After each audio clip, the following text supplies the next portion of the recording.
The village woke before the sun. Every morning, long before the first rooster crowed, smoke rose from cooking fires across the small community outside Enugu. Women swept their compounds with long brooms made from dried palm fronds. Men prepared for the farms. Children carried buckets toward the stream while older boys pushed bicycles along the dusty red roads. It was the same routine every day. Predictable, quiet, small. And in that village, everybody knew everybody's business. Especially if your name was Amara Okeke. Look at that girl.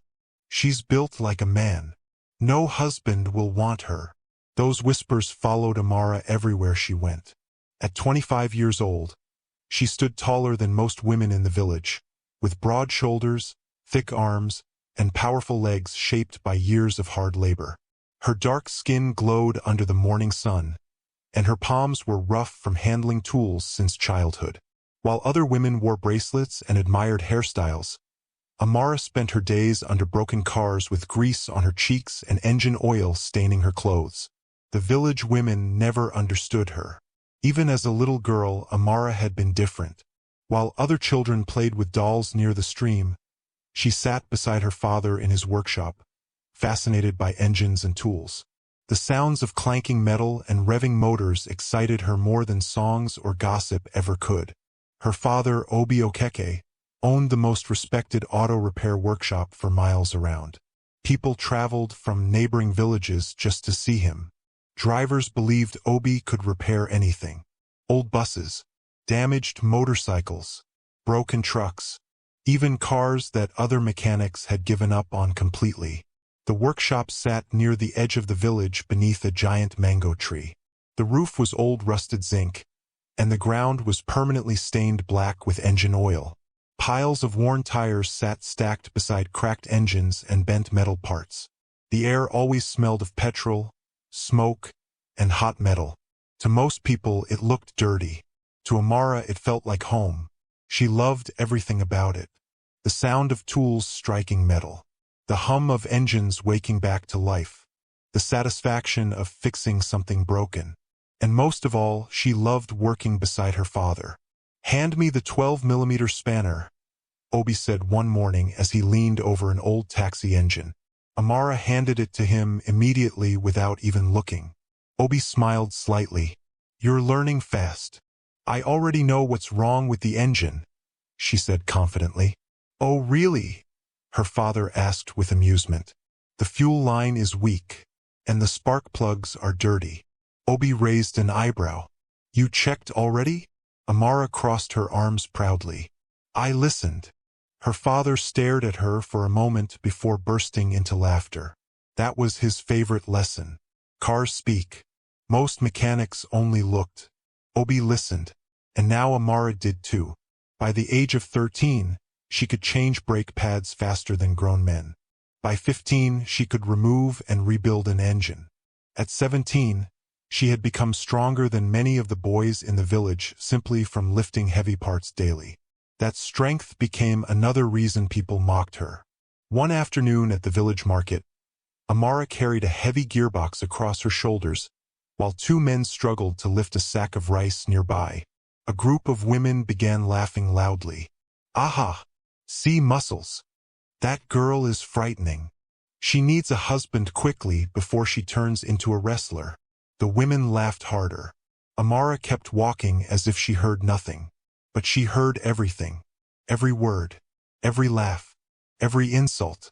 That evening, while washing grease from her hands outside the workshop, her mother sat beside her quietly. Her mother, Ngozi, was a gentle woman with soft eyes and endless patience. Unlike Obi, she worried constantly about what people said. "You should ignore them," Ngozi said softly. "I do. But it still hurts." Amara paused. For a moment she didn't answer. Then she shrugged. "I'm used to it." Her mother sighed sadly. "When you were born, I prayed for a daughter who would be strong," Ngozi murmured. "I didn't know God would make you stronger than everybody." Amara laughed quietly. But deep inside, the loneliness remained. Because the truth was simple. No one in the village truly understood her. Not the girls her age who spent afternoons discussing weddings and makeup. Not the boys who became uncomfortable whenever she spoke confidently. Not even the elders who constantly advised her to behave more like a woman. Only her father understood. One rainy evening, after closing the workshop, Obi and Amara sat beneath the zinc roof, listening to water drum loudly overhead. The power had gone out again. A lantern flickered weakly between them. Obi cleaned his hands slowly with an old cloth before speaking. "You fought today?" Amara groaned. "Who told you?" "Half the village." She rolled her eyes. A group of young men had mocked her earlier while she repaired a motorcycle. One of them flexed his skinny arm and laughed. "Amara is stronger than all of us." The others exploded with laughter. Usually, Amara ignored such comments. But one boy grabbed her arm mockingly. Instinctively, she shoved him away. Unfortunately for him, Amara was far stronger than she realized. The boy landed flat in the mud. Now the entire village was talking about it. Obi shook his head while hiding a smile. "You must learn patience." "He touched me first." "I know." Amara stared out at the rain. "I'm tired, Papa."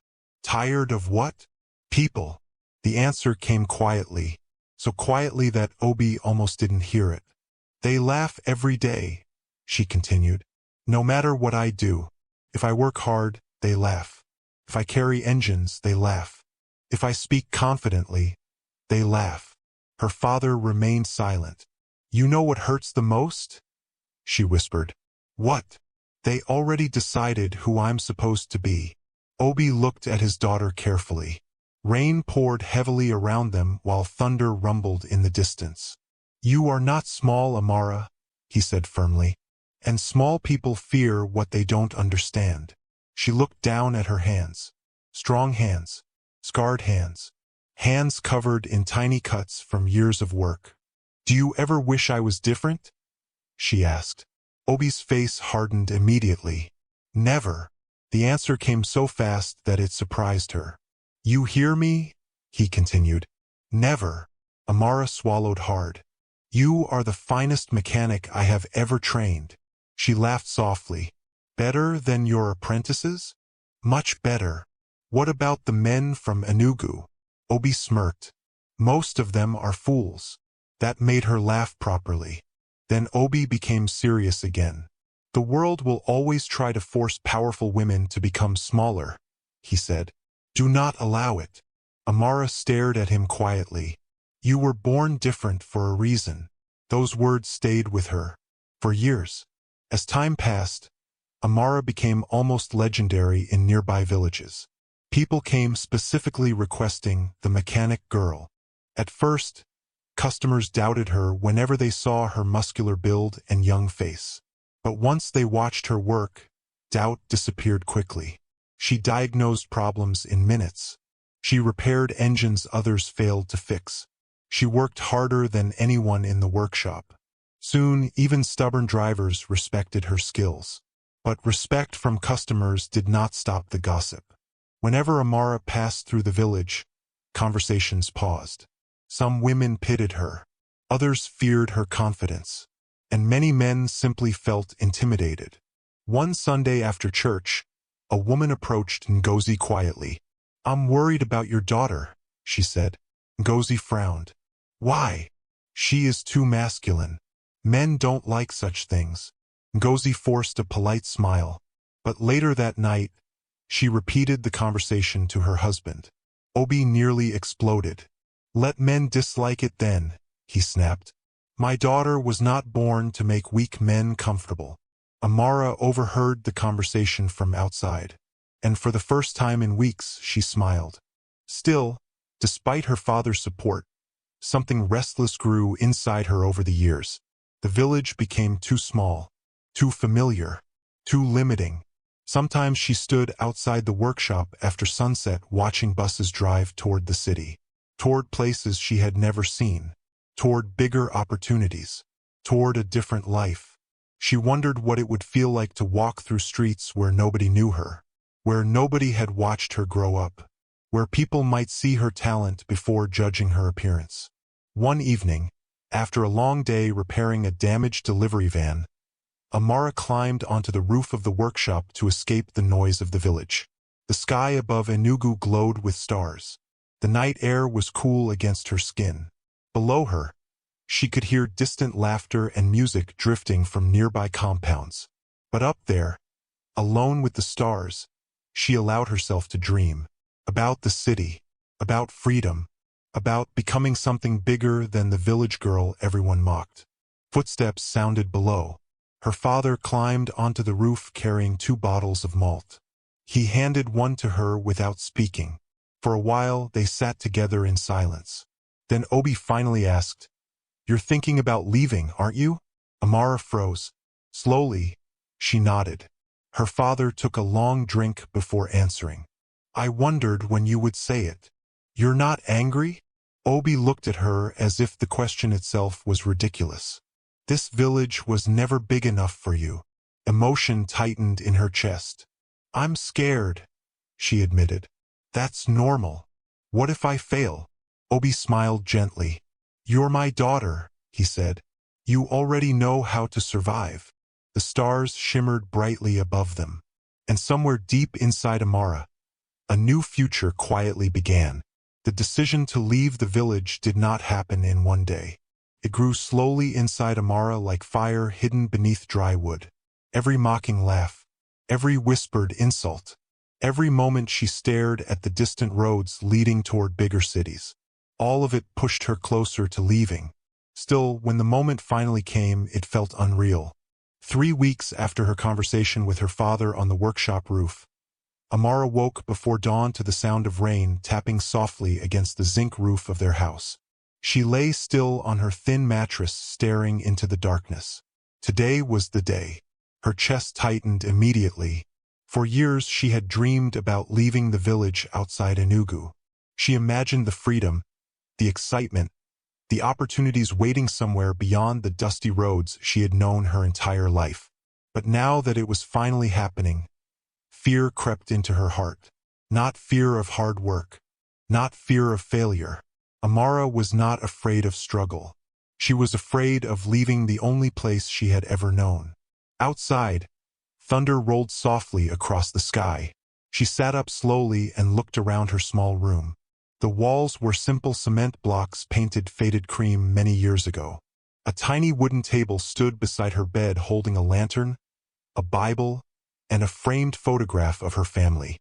Her work clothes hung neatly beside the door, smelling faintly of grease no matter how many times she washed them. Everything in the room carried memories, and soon she would leave it behind. Amara rubbed her face tiredly before standing up. By the time she stepped outside, her mother was already awake in the kitchen area, preparing breakfast over a charcoal stove. Ngozi looked up immediately. Neither woman spoke at first. The silence itself felt heavy. Finally, her mother forced a smile. "You're awake early." "I couldn't sleep." Ngozi nodded slowly as if she expected that answer. The smell of boiling yam and pepper sauce filled the cool morning air. Rainwater dripped steadily from the roof while distant roosters crowed across the village. Everything felt painfully familiar. Amara suddenly wondered how long it would be before she saw all of this again. Her mother noticed the sadness in her eyes immediately. "You can still change your mind," Ngozi said softly. Amara smiled weakly. "You know I won't." Ngozi sighed and returned to stirring the pot. For weeks, her mother had tried to hide her worry, but it was impossible. Unlike Obi, who believed Amara was destined for something greater, Ngozi feared the city deeply. To her, cities swallowed innocent people whole. Crime, loneliness, danger, bad influences. She had heard too many terrible stories. What if people in the city are cruel too? Ngozi asked quietly. Amara sat beside her. "Then I'll survive that too." Her mother reached over and touched her hand gently. "You always speak like you're stronger than pain." Amara looked away. "No," she admitted softly. "I've just had practice." That answer nearly broke Ngozi's heart. Before she could reply, heavy footsteps approached from outside. Obi entered carrying an old travel bag over one shoulder. "You're still talking instead of eating?" he grumbled. But his voice carried warmth. Amara smiled immediately. Her father looked exhausted. He had spent most of the previous night repairing a delivery truck for a customer desperate to leave before sunrise. Yet despite the lack of sleep, he still stood tall and steady, his broad hands blackened with engine grease. Obi placed the travel bag beside Amara. "I fixed the zipper," he said. Amara touched the worn fabric carefully. The bag itself was old, faded from years of use. Her father had once traveled with it long before she was born while apprenticing under another mechanic in a different town. "You kept this all these years?" she asked. Obi shrugged. "It still works." That was how her father viewed most things. If something still worked, you valued it. Amara opened the bag slowly.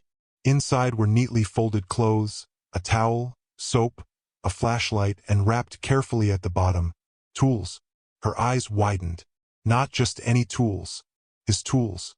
The old spanners and screwdrivers he trusted more than some people. Amara looked up immediately.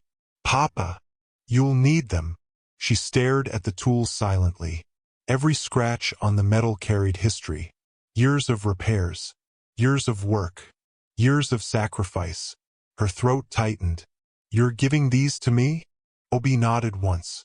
"My father gave them to me when I left home," he said quietly. "Now they belong to you." For a moment, Amara could not speak. Then she hugged him suddenly. Obi stiffened in surprise before hugging her back firmly. Ngozi looked away quickly, wiping tears from her eyes. The rain stopped shortly after sunrise. By mid-morning, word had spread across the village that Amara was leaving for the city. People gathered near the family compound pretending they simply happened to pass by. But Amara knew better. The village always watched everything. Some people looked genuinely curious. Others looked amused. A few looked almost excited to see whether she would fail. As Amara carried her bag toward the roadside bus stop with her parents beside her, whispers followed behind them. "She really thinks she'll survive Lagos? The city will humble her quickly. Maybe she'll finally learn how to behave like a woman there." Amara kept walking. Years ago, those comments would have wounded her deeply. Now they only strengthened her resolve. At the bus stop, several men loaded bags onto an old commercial bus preparing to leave for Lagos. The vehicle looked tired and worn out. One headlight was cracked, and smoke puffed occasionally from the exhaust pipe. Amara immediately noticed a slight knocking sound from the engine. Instinctively, she frowned. "The timing belt needs adjustment," she muttered. Her father chuckled. "You haven't even left yet, and you're already diagnosing vehicles." Amara smirked slightly. "I can't help it." More villagers gathered nearby watching openly now. Some shook their heads. Others stared at Amara's muscular frame as though they still couldn't understand how a woman became like her. Then an elderly man approached slowly. It was Papa Nwosu, one of the oldest men in the village. Amara respected him because, unlike many others, he rarely mocked her. He stopped in front of her and studied her quietly. "So," he said finally, "the mechanic girl is leaving us." Amara smiled politely. "Yes, Papa." He nodded slowly.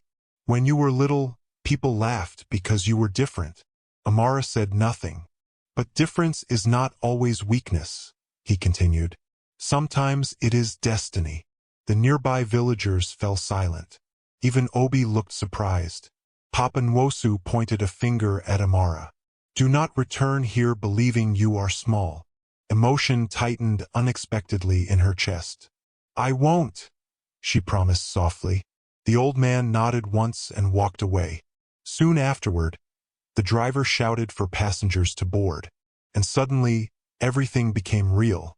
Ngozi grabbed Amara tightly before she could climb into the bus. Her mother's eyes were already red from crying. "You must call when you arrive." "I will." "Do not trust strangers." "I know." "Do not walk alone at night." Amara smiled gently despite her own emotions. "Yes, Mama." Ngozi touched her face carefully like she was memorizing it. You've always been stubborn, she whispered tearfully. Even as a child. Amara laughed softly through rising emotion.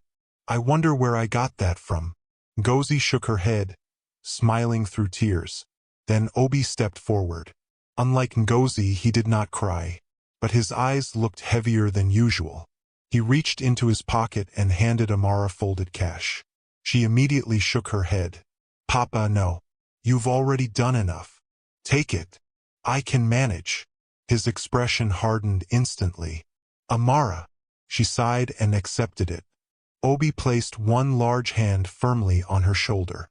Listen carefully. Amara looked at him. The city will test you, he said quietly. People there will judge you too. Some will underestimate you. Some will fear you. She nodded silently. But remember this. His grip tightened slightly. You carry our name. Emotion burned behind her eyes. And you carry my training, he continued. No matter where you go, nobody can take your skill away from you. Amara swallowed hard. I'll make you proud. You already have. That nearly shattered her composure completely. The driver shouted again impatiently. Passengers were boarding quickly now. Amara hugged her mother one final time before turning toward the bus. Then she stopped suddenly. The entire village was watching her. Some curious, some doubtful, some mocking. But for the first time in her life, Amara no longer cared what they thought. Because beyond the village roads was a future nobody there could imagine. She climbed into the bus without looking back again. Inside, the seats were cramped and uncomfortable. Passengers squeezed tightly together while bags filled the overhead racks. Amara sat beside the window, clutching her father's toolbox tightly against her chest. Outside, her parents stood side by side watching silently. Ngozi wiped fresh tears continuously. Obi stood tall with his arms crossed proudly. Then finally, the bus engine roared to life. Slowly, the vehicle pulled away from the roadside. Amara pressed her forehead lightly against the window glass. The village passed by slowly. The mango tree beside the workshop. The dusty football field where children played every evening. The market roads. The church. The tiny houses she had known her entire life. All of it began disappearing behind her. Tears finally slipped down her cheeks silently. Not because she regretted leaving, but because leaving hurt more than she expected. As the bus reached the edge of the village, Amara looked back one last time. Her father raised his hand once. She raised hers back. Then the road curved, and home disappeared from view. For several minutes, Amara simply stared ahead silently while the bus rattled toward the highway. Fear twisted inside her. Excitement too. The future suddenly felt enormous. Unknown. Dangerous. Beautiful. Outside the window, the green hills of Enugu stretched endlessly beneath the brightening sky. And somewhere far ahead, beyond roads she had never traveled before, the city waited for her. The journey to Lagos took nearly 12 hours. By the time the bus finally approached the city, Amara's body ached from sitting in the cramped seat. Most passengers looked exhausted. Children cried restlessly, while traders argued loudly over luggage space and transport fees. But despite the discomfort, Amara could not sleep. She spent most of the trip staring out the window in amazement. The roads became wider the closer they got to Lagos. Villages slowly disappeared and were replaced by crowded towns, giant billboards, busy highways, and endless streams of vehicles moving in every direction. Everything felt bigger, faster, louder. At one point during the trip, the bus stopped beside a massive bridge packed with cars stretching farther than Amara could see. She blinked in disbelief. In her village, traffic meant 3 motorcycles and 1 stubborn goat blocking the road. Here, hundreds of vehicles moved endlessly like rivers of metal. A man seated beside her laughed softly at her expression. First time in Lagos? Amara nodded. The man smiled knowingly. The city can smell fear, he joked. Try not to look too shocked. Amara laughed politely, but deep inside, nervousness tightened her chest. As sunset approached, the sky burned orange above the city skyline. Tall buildings rose in the distance.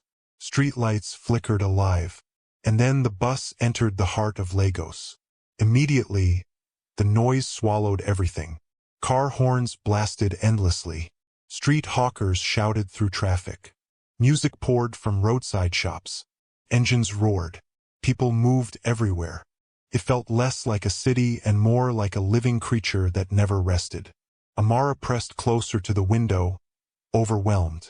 The air itself felt different. Heavy, hot, filled with petrol fumes, smoke, sweat, roasted meat, and rain-soaked concrete.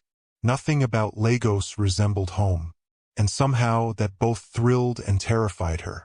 The bus eventually pulled into a massive crowded motor park filled with shouting drivers, moving buses, and hundreds of people pushing through narrow spaces. The moment the vehicle stopped, chaos exploded. Passengers jumped down quickly. Conductors screamed destinations. Porters grabbed bags aggressively. Street children rushed between vehicles begging for money. Amara climbed down carefully with her father's toolbox clutched tightly in one hand and her travel bag hanging over her shoulder. Immediately, people surrounded her. Taxi. Fine hotel. Sister. Where are you going? Carry your load. Several voices shouted at once. Amara froze briefly. The noise hit her like a wave. In the village, she always knew everybody around her. Here, nobody cared who she was. People pushed past without apology. Everyone moved with urgency. The city did not slow down for anyone. Amara stepped aside near a concrete wall trying to think clearly. She needed somewhere safe to stay, somewhere affordable. She reached into her pocket carefully to check the money her father had given her. Still there. She exhaled slowly in relief. Then suddenly, someone slammed hard into her shoulder. Amara staggered slightly. "Watch where you're going," a man snapped before disappearing into the crowd. Before she could fully react, another person brushed roughly past her from behind. Something felt wrong instantly. Amara's eyes widened. Her hand shot toward her travel bag. The zipper was open. Cold panic flooded her body. She dropped the bag immediately and searched inside frantically. Clothes, towel, soap. But the envelope containing her money, gone. Her breathing stopped. No! She searched again desperately even though she already knew. Gone. Every naira her father gave her had disappeared. Her heart pounded violently. Then another terrible realization struck her. The side pocket holding her phone was empty too. Stolen. Amara spun around wildly searching the crowd. But there were too many people. Too much movement. Too many strangers. The thieves had vanished completely. For several seconds she simply stood there frozen while noise roared around her. Then reality crashed down fully. No money. No phone. No contacts. No place to stay. Alone in Lagos. A lump rose painfully in her throat. Back home, Amara was strong. Capable. Respected by customers. But standing in that crowded motor park surrounded by strangers, she suddenly felt very small. A conductor nearly shoved her aside while dragging a sack through the crowd. Move there. Amara stepped away automatically. Her mind raced desperately. Think, think, think. Maybe she could report the theft. But to who? She looked around helplessly. The few police officers nearby seemed overwhelmed already, shouting at drivers and settling arguments. And even if she reported it, what would happen? Nothing. The money was gone. As darkness settled over the city, fear began creeping into her chest. Not the kind of fear caused by danger. The deeper kind. The fear of being completely alone. Amara tightened her grip on her toolbox. At least she still had this. Her father's tools. The one thing the thieves failed to steal. Hours passed slowly. She wandered through nearby streets trying to figure out what to do. Everywhere she looked, Lagos moved with brutal speed. Streetlights reflected off wet roads. Danfo buses sped recklessly through traffic. Vendors sold food beneath umbrellas lit by lanterns. Music blasted from bars and roadside shops. Life continued around her while she drifted through it like a ghost. Eventually hunger began twisting painfully in her stomach. She had eaten nothing since morning. The smell of roasted meat nearly drove her mad. At one roadside stand, a woman grilled suya over hot charcoal while customers laughed nearby. Amara stopped walking for a moment just to inhale the smell. Her stomach growled immediately. The woman noticed her staring. "You want some?" Amara hesitated, then quietly asked, "How much?" The woman named a price. Amara swallowed hard. She didn't even have enough for that. "I'm fine," she lied before walking away quickly. Embarrassment burned inside her. She had never felt helpless like this before. Back in the village, she worked for everything she needed. If there was a problem, she fixed it. But Lagos felt impossible to control. By midnight, exhaustion weighed heavily on her body. She found herself sitting near a closed storefront beside a busy road, hugging her toolbox against her chest protectively. Cars sped past endlessly. Nobody noticed her. Nobody cared. The city swallowed struggling people every day. One more stranger meant nothing. Amara lowered her head into her hands. For the first time since leaving home, tears filled her eyes. Not loud crying, just silent tears slipping down her cheeks. She thought about her mother worrying back in the village, about her father proudly watching the bus leave, about how confident she sounded when she promised she would survive. Now she had arrived in Lagos less than one day earlier and already lost almost everything. Failure tasted bitter.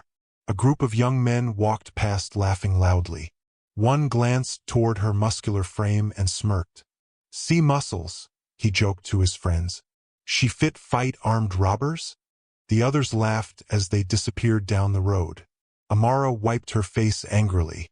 Even here, strangers mocked her. She almost laughed bitterly at the irony. Maybe the village had been right all along. Maybe she didn't belong anywhere. But then another thought surfaced quietly beneath the pain. Her father's voice. "You carry my training. Nobody can take your skill away from you." Amara slowly lifted her head. The toolbox sat beside her. Heavy, solid, real. Inside were the tools her father trusted most. The skills he spent years teaching her still lived in her hands. And suddenly she realized something important. The thieves stole her money, not her ability. That thought alone gave her enough strength to stand again. The next morning arrived gray and humid. Amara barely slept. Her back hurt from sitting upright most of the night, but she forced herself to keep moving. She washed her face in a public restroom and tied her hair back tightly. Then she started walking again, without a destination, without a plan, but refusing to surrender. As the city fully woke up, Lagos became even louder. Traffic thickened quickly. Street vendors appeared everywhere carrying bread, fruit, drinks, and newspapers balanced on their heads. Businessmen hurried through sidewalks speaking loudly into phones. Construction workers shouted over machinery. Everywhere Amara looked, people were working, fighting, surviving. Something about that energized her slightly. Maybe she could survive here too. Hours later, hunger returned harder than before. Her legs felt heavy now from endless walking. Sweat soaked her clothes beneath the blazing afternoon heat. Still, she kept moving. Then suddenly, a loud voice shouted angrily nearby. "Why won't this stupid thing start?" Amara turned instinctively. A sleek black luxury car sat at the roadside with its hood open. Two men stood beside it. One wore an expensive suit already damp with sweat and frustration. The other, taller and calmer, wore a simple black shirt and dark trousers that somehow still looked impossibly expensive. The suited man slammed the hood angrily. "We've called 3 mechanics already." Amara slowed unconsciously. Then she heard it. Tick, tick, click, click. Her mechanic instincts activated immediately. Even from several feet away, the engine sound bothered her. That wasn't a battery issue, nor the starter. The rhythm was wrong. Amara frowned thoughtfully. Without realizing it, she stepped closer. The suited driver noticed her first. "What are you looking at?" Amara ignored the hostility and listened again carefully. Tick-click, tick-click. Then understanding flashed instantly in her mind. The fuel connection, she murmured quietly. The taller man looked at her sharply. What? Amara hesitated. For a brief moment, doubt returned. She was exhausted, hungry, dirty, and standing beside a luxury car looking like a homeless stranger. But then she remembered her father's lessons. Trust your ears. Trust your skill. Amara stepped forward slowly. That's not the battery problem, she said calmly. The driver frowned immediately. And you know this how? Amara looked directly at the engine. Because I listened. The taller man stared at her with growing curiosity. And at that moment, without realizing it, Amara's entire life was about to change forever. The tall man stared at Amara carefully. For a moment, neither of them spoke. Cars rushed past on the busy Lagos road while impatient drivers blasted their horns loudly. The afternoon sun reflected sharply off the black luxury vehicle, making it almost shine like glass. Around them, pedestrians moved quickly along the sidewalks, too focused on their own lives to care about one broken-down car. But Amara barely noticed any of it. Her attention remained fixed on the engine. The suited driver folded his arms with clear irritation. "And what exactly are you saying?" he asked skeptically. Amara stepped closer to the car slowly. "I said it's not the battery." The driver scoffed immediately. 3 mechanics already checked it. They checked too quickly. The driver opened his mouth to argue again. But the taller man lifted one hand calmly. "Let her speak." His voice was deep and controlled. Confident, the kind of voice people naturally listen to. Amara finally looked at him properly. He appeared to be in his mid-30s, tall and broad-shouldered, with calm dark eyes that studied everything carefully. Unlike the driver, he wasn't panicking or shouting despite being stranded by the roadside. Even dressed simply, there was something powerful about him. Not arrogance, control. The kind of calm that came from a man used to being obeyed. Still, Amara had no idea who he truly was. The man nodded toward the engine. "What do you think the problem is?" Amara listened again. Tick-click, tick-click. Then she crouched slightly beside the car, examining beneath the hood without touching anything yet. "The fuel connection is loose," she said finally. The driver laughed openly. "Impossible." Amara ignored him. "The engine is struggling to maintain proper fuel pressure. That clicking sound is the pump forcing uneven flow." Now even the tall man looked surprised. The driver stared at her suspiciously. "And how do you know that?" Amara glanced at him briefly. "My father taught me." The driver looked unconvinced. But the taller man's curiosity clearly deepened. "What's your name?" he asked. "Amara." "Well, Amara," he said calmly. "If you're wrong, then we lose a few more minutes. If you're right," he smiled slightly, "then today becomes very interesting." The driver groaned softly. "Sir, open the hood fully," the man instructed. Reluctantly, the driver obeyed. Amara stepped forward confidently now. The moment she looked directly at the engine, her exhaustion seemed to disappear. Hunger, fear, and frustration faded into the background as instinct took over completely. This part of her life always made sense. Machines were honest. Engines didn't mock her appearance. They didn't whisper behind her back. Something was either broken or it wasn't. And if you listened carefully enough, cars always revealed the truth. Amara set her father's toolbox gently on the ground. The taller man noticed the care with which she handled it. "You travel with your tools?" She nodded while opening the box. "They're important." Inside, neatly arranged spanners and screwdrivers reflected years of use. Though old, every tool was carefully maintained. The driver watched skeptically as Amara selected a wrench. "You really think you can fix a car like this on the roadside?" Amara didn't bother responding. Instead, she leaned deeper beneath the hood, inspecting the fuel system carefully. Within seconds, she spotted the problem. One damaged connection fitting had shifted slightly loose from vibration. Tiny, easy to miss, but enough to affect the engine completely. Amara smiled faintly to herself. Found you. She tightened the connection carefully before checking another nearby line for pressure imbalance. The tall man observed her silently the entire time. Everything about her fascinated him already.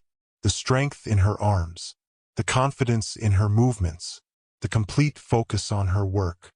Most people became nervous around wealth and expensive things. Amara behaved as though the luxury vehicle meant nothing, as though only the engine mattered. "What exactly did you say your father taught you?" he asked. Amara continued working. "He taught me to listen first. To engines. To everything." That answer lingered unexpectedly in the man's mind. After another minute, Amara stepped back. "Try it now." The driver rolled his eyes. "We already tried. Just do it," the taller man said quietly. The driver entered the car reluctantly. For one brief second, silence hung in the air. Then, the engine roared alive smoothly, perfectly. No clicking, no struggling. Nothing but the deep clean hum of a powerful machine operating exactly as it should. The driver's eyes widened instantly. "What?" Amara folded her arms calmly. The tall man stared at her openly now. Not with simple surprise anymore. With genuine amazement. The driver climbed out quickly and checked beneath the hood himself. "But, how did?" Amara shrugged slightly. "It wasn't difficult." The driver looked offended by that answer. 3 professional mechanics had failed.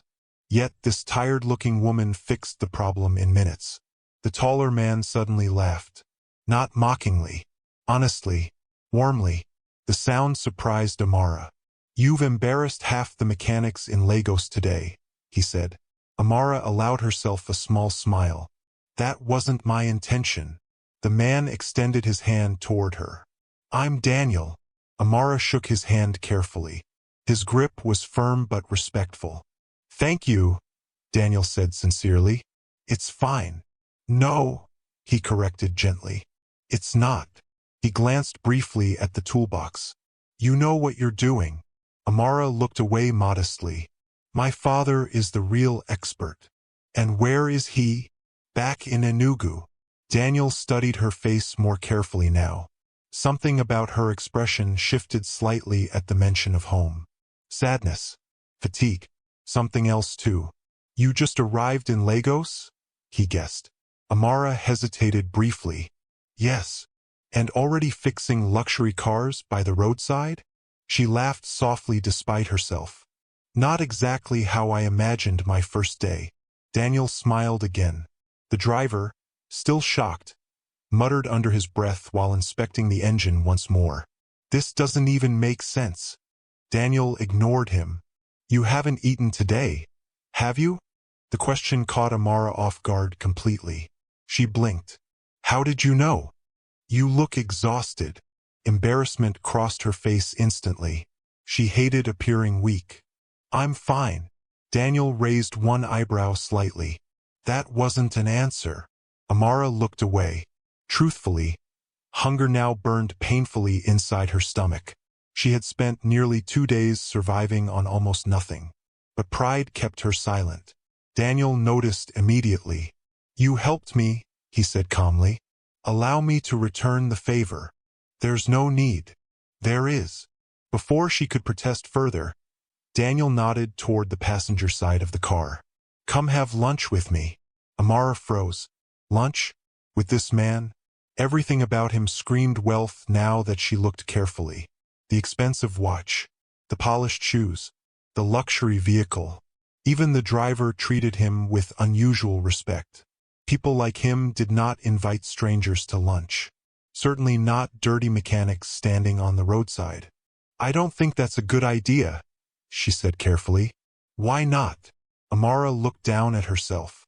Grease-stained clothes, dust-covered boots, sweat from walking all day beneath Lagos heat. Daniel followed her gaze and immediately understood. Then he smiled. "I asked for lunch," he said. "Not a fashion competition." Despite herself, Amara laughed. It was the first genuine laugh she'd had since arriving in Lagos. Daniel noticed that too. And suddenly, something inside him shifted unexpectedly. He couldn't explain it yet. But this woman was unlike anyone he had ever met. Most people tried desperately to impress him once they realized who he was. Amara had not even asked. She treated him normally. Honestly, that alone felt strangely refreshing. The driver approached Daniel quietly. "Sir," he murmured, "your meeting." Daniel glanced at his watch, then dismissed the concern immediately. "Reschedule it." The driver looked shocked. "But these investors flew in from—" "Reschedule." The driver nodded reluctantly. Amara stared at Daniel curiously now. What kind of man casually postponed important meetings? Daniel turned back toward her. "So," he asked, "will you join me?" Amara hesitated. Every warning her mother ever gave her about strangers echoed inside her head. But another truth pushed against that fear. She was hungry, exhausted, alone. And for the first time since arriving in Lagos, someone was treating her with kindness instead of suspicion. Finally, she nodded slowly. "Okay." Daniel smiled immediately. "Good." As they prepared to leave, Amara carefully closed her father's toolbox and lifted it again. Daniel noticed the weight instantly. "That thing looks heavy." "It is. Let the driver carry it." Amara shook her head immediately. "No." The answer came fast and firm. Daniel looked surprised. She softened slightly afterward. "It belonged to my father," she explained quietly. Understanding crossed his face. "Then you should keep carrying it." Something warm flickered briefly inside Amara's chest at that response. Most people mocked the toolbox because it looked old and worn. Daniel respected it instantly. The driver opened the rear passenger door for them awkwardly. Amara paused before entering. She had never sat inside a car this expensive before. The leather seats looked softer than her mattress back home. Everything smelled clean and polished. She suddenly became painfully aware of the grease on her hands again. Daniel noticed her hesitation. "You're allowed to sit down," he teased lightly. Amara smirked and entered carefully. As the car pulled smoothly into Lagos traffic, she stared quietly through the tinted windows while the city rushed past outside. For the first time since being robbed, something inside her relaxed slightly. Not fully, but enough to breathe again. Daniel watched her thoughtfully from beside her. He still didn't know much about this mysterious mechanic from Enugu. But one thing already felt certain. Meeting her was no accident. And neither of them yet realized how much that broken car was about to change both of their lives forever. Amara had never seen a restaurant like this before. The black luxury car moved through the crowded streets of Lagos before finally stopping in front of a massive glass building overlooking the water. Tall palm trees lined the entrance while neatly dressed security guards opened doors for arriving guests. Everything about the place looked expensive. Too expensive. Amara stared through the car window uncertainly. People stepped out of luxury vehicles wearing designer clothes and expensive jewelry. Women in elegant dresses laughed softly while businessmen in tailored suits spoke into phones as they walked inside. Amara looked down at herself. Dust-covered boots, grease-stained jeans, oil marks on her sleeves. Suddenly she wished she had refused the invitation. Daniel noticed immediately. "You're thinking too much." Amara glanced at him. "I don't belong here." Daniel leaned back calmly. "You repaired a car worth more than most houses while standing on the roadside," he said. "Trust me. You belong wherever you choose to stand." The words caught her off guard. Nobody had ever spoken to her like that before. Back in the village outside Enugu, people constantly made her feel out of place because of how she looked or what she loved. But Daniel said it so simply, so naturally, as if her worth was obvious. The driver stepped out first and opened the door for them. Amara hesitated again before climbing out carefully with her father's toolbox still in her hand. Daniel glanced at it and smiled faintly. "You really carry that everywhere." "It stays with me." "Even to lunch?" Amara shrugged slightly. "I don't trust Lagos yet." That made him laugh. A genuine laugh. Not mocking. Not polite. Real amusement. As they walked toward the entrance, Amara noticed several people staring openly at her. Some looked confused seeing a muscular woman in mechanic clothes beside a man like Daniel. Others seemed shocked. One woman whispered something quietly to her friend while glancing toward Amara's arms. Amara was used to such looks by now. Still, discomfort crawled beneath her skin. Daniel noticed again. Without saying anything, he slowed his pace slightly so they walked side by side instead of him leading ahead. The small gesture calmed her more than he realized. Inside, the restaurant looked even more intimidating. Crystal chandeliers hung from the ceiling. Soft music floated through the air. The floors shined so brightly Amara worried her boots might stain them. A hostess approached immediately. "Good afternoon, Mr. Cole." Amara blinked. The woman smiled warmly at Daniel with instant recognition. "Your table is ready." Amara looked at him sharply now. "Mr. Cole." The driver's nervousness. The expensive car. The instant respect from staff. Pieces were beginning to connect in her mind. Daniel noticed the look on her face. "What? You come here often?" "Sometimes." The hostess led them toward a private corner overlooking the water. As they passed other tables, Amara felt eyes following them everywhere, especially her. She suddenly became very aware of her size and appearance again. Her shoulders, her muscular arms, the grease beneath her fingernails no matter how hard she scrubbed. Compared to the elegant women around her, she felt rough and out of place. When they finally sat down, Amara placed her toolbox carefully beside her chair. Daniel noticed the protective glance she gave it. "You love those tools. They built my life." That answer lingered with him. A waiter arrived almost immediately with menus. Amara stared at hers awkwardly. Half the dishes sounded unfamiliar, and the prices nearly made her choke. One plate cost more than her mother spent on food in a week. Daniel hid a smile when he noticed her expression. "Order whatever you want." Amara shook her head quickly. "This place is too expensive." "That's not your problem today." She hesitated before finally choosing something simple. "Rice, chicken, water." Daniel ordered for himself before the waiter disappeared again. For a moment silence settled between them, but unlike awkward silence, this felt strangely comfortable. Daniel studied her carefully. Now that she sat under proper lighting, he could see exhaustion beneath her strength. Dark circles under tired eyes. Tiny cuts on her rough hands. The guarded tension in her posture. This woman had clearly struggled long before today. "How long have you been fixing cars?" he asked. "Since I was little." "You learned from your father?" Amara nodded. "He owns a workshop in my village." "And he taught you everything?" A small smile appeared on her face immediately. "Yes." The warmth in her voice changed her expression completely. Daniel noticed that too. "You admire him." "He's the best mechanic I know." "Better than you?" She laughed softly. "Definitely. I'm not sure I believe that after what I saw today." Amara shook her head. "My father can hear an engine once and know exactly what's wrong. Growing up, I thought he had magic powers." Daniel smiled. "And now I know he just pays attention better than everyone else."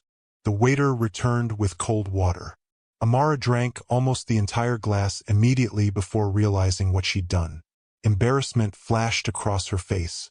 "Sorry." Daniel leaned back calmly. "When was the last time you ate properly?" She looked away. "Yesterday morning." Daniel frowned slightly. "You spent almost 2 days hungry?" Amara shrugged. "I didn't have a choice." Something about how casually she said it bothered him deeply. Most people he knew panicked over inconveniences. Delayed flights, slow internet, wrong reservations. But this woman lost everything in a strange city and still somehow remained standing. "How exactly did you end up stranded?" he asked carefully. Amara hesitated briefly before finally telling him. The bus ride, the crowded motor park, the theft, the missing money, the missing phone. sleeping outside, walking the city hungry. Daniel listened quietly without interrupting once. As she spoke, his expression gradually hardened. Not at her. At the situation. You arrived in Lagos yesterday? He asked finally. Yes. And you've been wandering the city alone since then? Amara nodded. Daniel exhaled slowly. That city park is full of thieves. I know that now. You should have reported it. To who? She asked quietly. Nobody would care. Daniel didn't answer immediately because part of him knew she was right. Lagos moved too fast to stop for one robbed traveler. Still, hearing her say it so calmly unsettled him. The food finally arrived moments later. The smell alone nearly overwhelmed Amara. Hot jollof rice, grilled chicken, plantains, fresh juice. Her stomach tightened painfully. Daniel noticed her trying not to look too eager.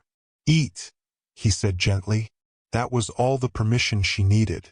Amara tried to eat slowly at first, politely, but hunger eventually defeated pride. Soon she was eating properly for the first time since arriving in Lagos. Daniel watched quietly, strangely amused and strangely affected at the same time. Most women around him obsessed over appearances during meals. Tiny bites, perfect posture, constant self-awareness. Amara simply ate because she was hungry, honest, unpretentious, real. And somehow that honesty felt refreshing. Halfway through the meal, Amara finally slowed down. This is the best food I've tasted in my life, she admitted. Daniel smiled slightly. You've had a difficult first day. That's one way to describe it. He leaned forward slightly. So why come to Lagos? Amara paused. The answer felt bigger than one sentence. Finally, she sighed softly. In my village, people already decided who I was supposed to be. Daniel listened carefully. They mocked me because I'm muscular, because I work on cars, because I don't behave the way women are expected to behave there. She glanced briefly at her hands. I got tired of shrinking myself to make other people comfortable. Something inside Daniel tightened unexpectedly. The quiet pain behind her words felt real, deeply real. And Lagos was supposed to be different? I hoped so. Daniel studied her silently for several seconds. What if it is? He asked finally. Amara looked at him uncertainly. What if this city becomes exactly where you belong? She almost laughed at that. Right now Lagos felt more like a battlefield than a dream. Still, for the first time since arriving, hope flickered faintly inside her again. Daniel leaned back thoughtfully. You know, he said casually, my friend owns one of the biggest auto repair garages in the city. Amara blinked. What? He's always complaining about finding skilled mechanics. Her heartbeat quickened immediately. You're serious? Daniel pulled out his phone calmly. Very. Before she could fully process what was happening, he dialed a number. The call connected quickly. Tony, Daniel said. I found someone you need to meet. Amara stared at him speechlessly. Daniel listened briefly before smiling. Yes, I know you're busy. Stop complaining. A pause. Then, she fixed my car in under 3 minutes after 3 mechanics failed. Another pause. Daniel glanced toward Amara. She just arrived from Enugu, and she's exceptional. Amara's chest tightened. Nobody had ever described her like that before. Exceptional. Daniel listened again before nodding. Good. We'll come tomorrow morning. He ended the call and placed the phone down casually. Amara stared at him. You just got me a job interview? Daniel shrugged lightly. Maybe. Emotion rose suddenly in her throat so fast it almost frightened her. After everything that happened, after the robbery, the hunger, the fear, this felt unreal. Why are you helping me? She asked quietly. Daniel looked genuinely surprised by the question. Because someone should. Amara looked away quickly before he noticed the sudden shine in her eyes. For a long moment, neither of them spoke. Outside the massive windows, Lagos traffic moved endlessly beside the water, while afternoon sunlight shimmered across the city skyline. Inside the restaurant, surrounded by wealth and elegance, a stranded mechanic from Enugu sat across from a billionaire she still didn't fully recognize. And somewhere between roadside engines, shared laughter, and honest conversation, the first pieces of something life-changing quietly began to form between them. Amara barely slept that night. Daniel had arranged a hotel room for her after lunch despite her repeated protests. It wasn't extravagant like the restaurant, but to Amara, it felt luxurious beyond imagination. The bed alone looked softer than anything she had ever slept on before. Still, her mind refused to rest. Too much had happened in less than 24 hours.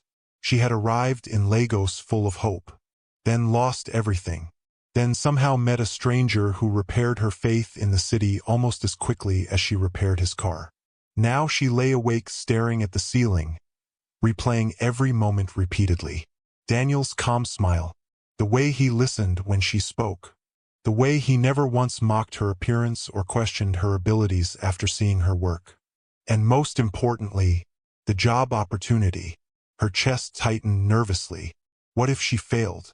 What if Daniel exaggerated her skills? What if the garage owner laughed at her the same way people back home did? Amara rolled onto her side and looked toward the old toolbox resting near the bed. Her father's tools. The sight of them steadied her slightly. "You carry my training." Her father's words echoed softly in her mind again. Eventually, sometime after midnight, exhaustion finally pulled her to sleep. The next morning, Lagos was already roaring awake by the time Daniel arrived at the hotel. Amara stood outside waiting with her toolbox beside her feet. She wore clean jeans and a plain black shirt she had carefully washed the night before.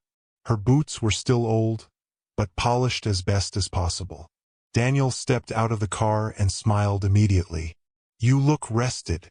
"That's a lie," Amara replied honestly. He laughed. "I like that you don't pretend." She raised an eyebrow. "Should I start pretending now?" "Please don't." The driver opened the back door for them again.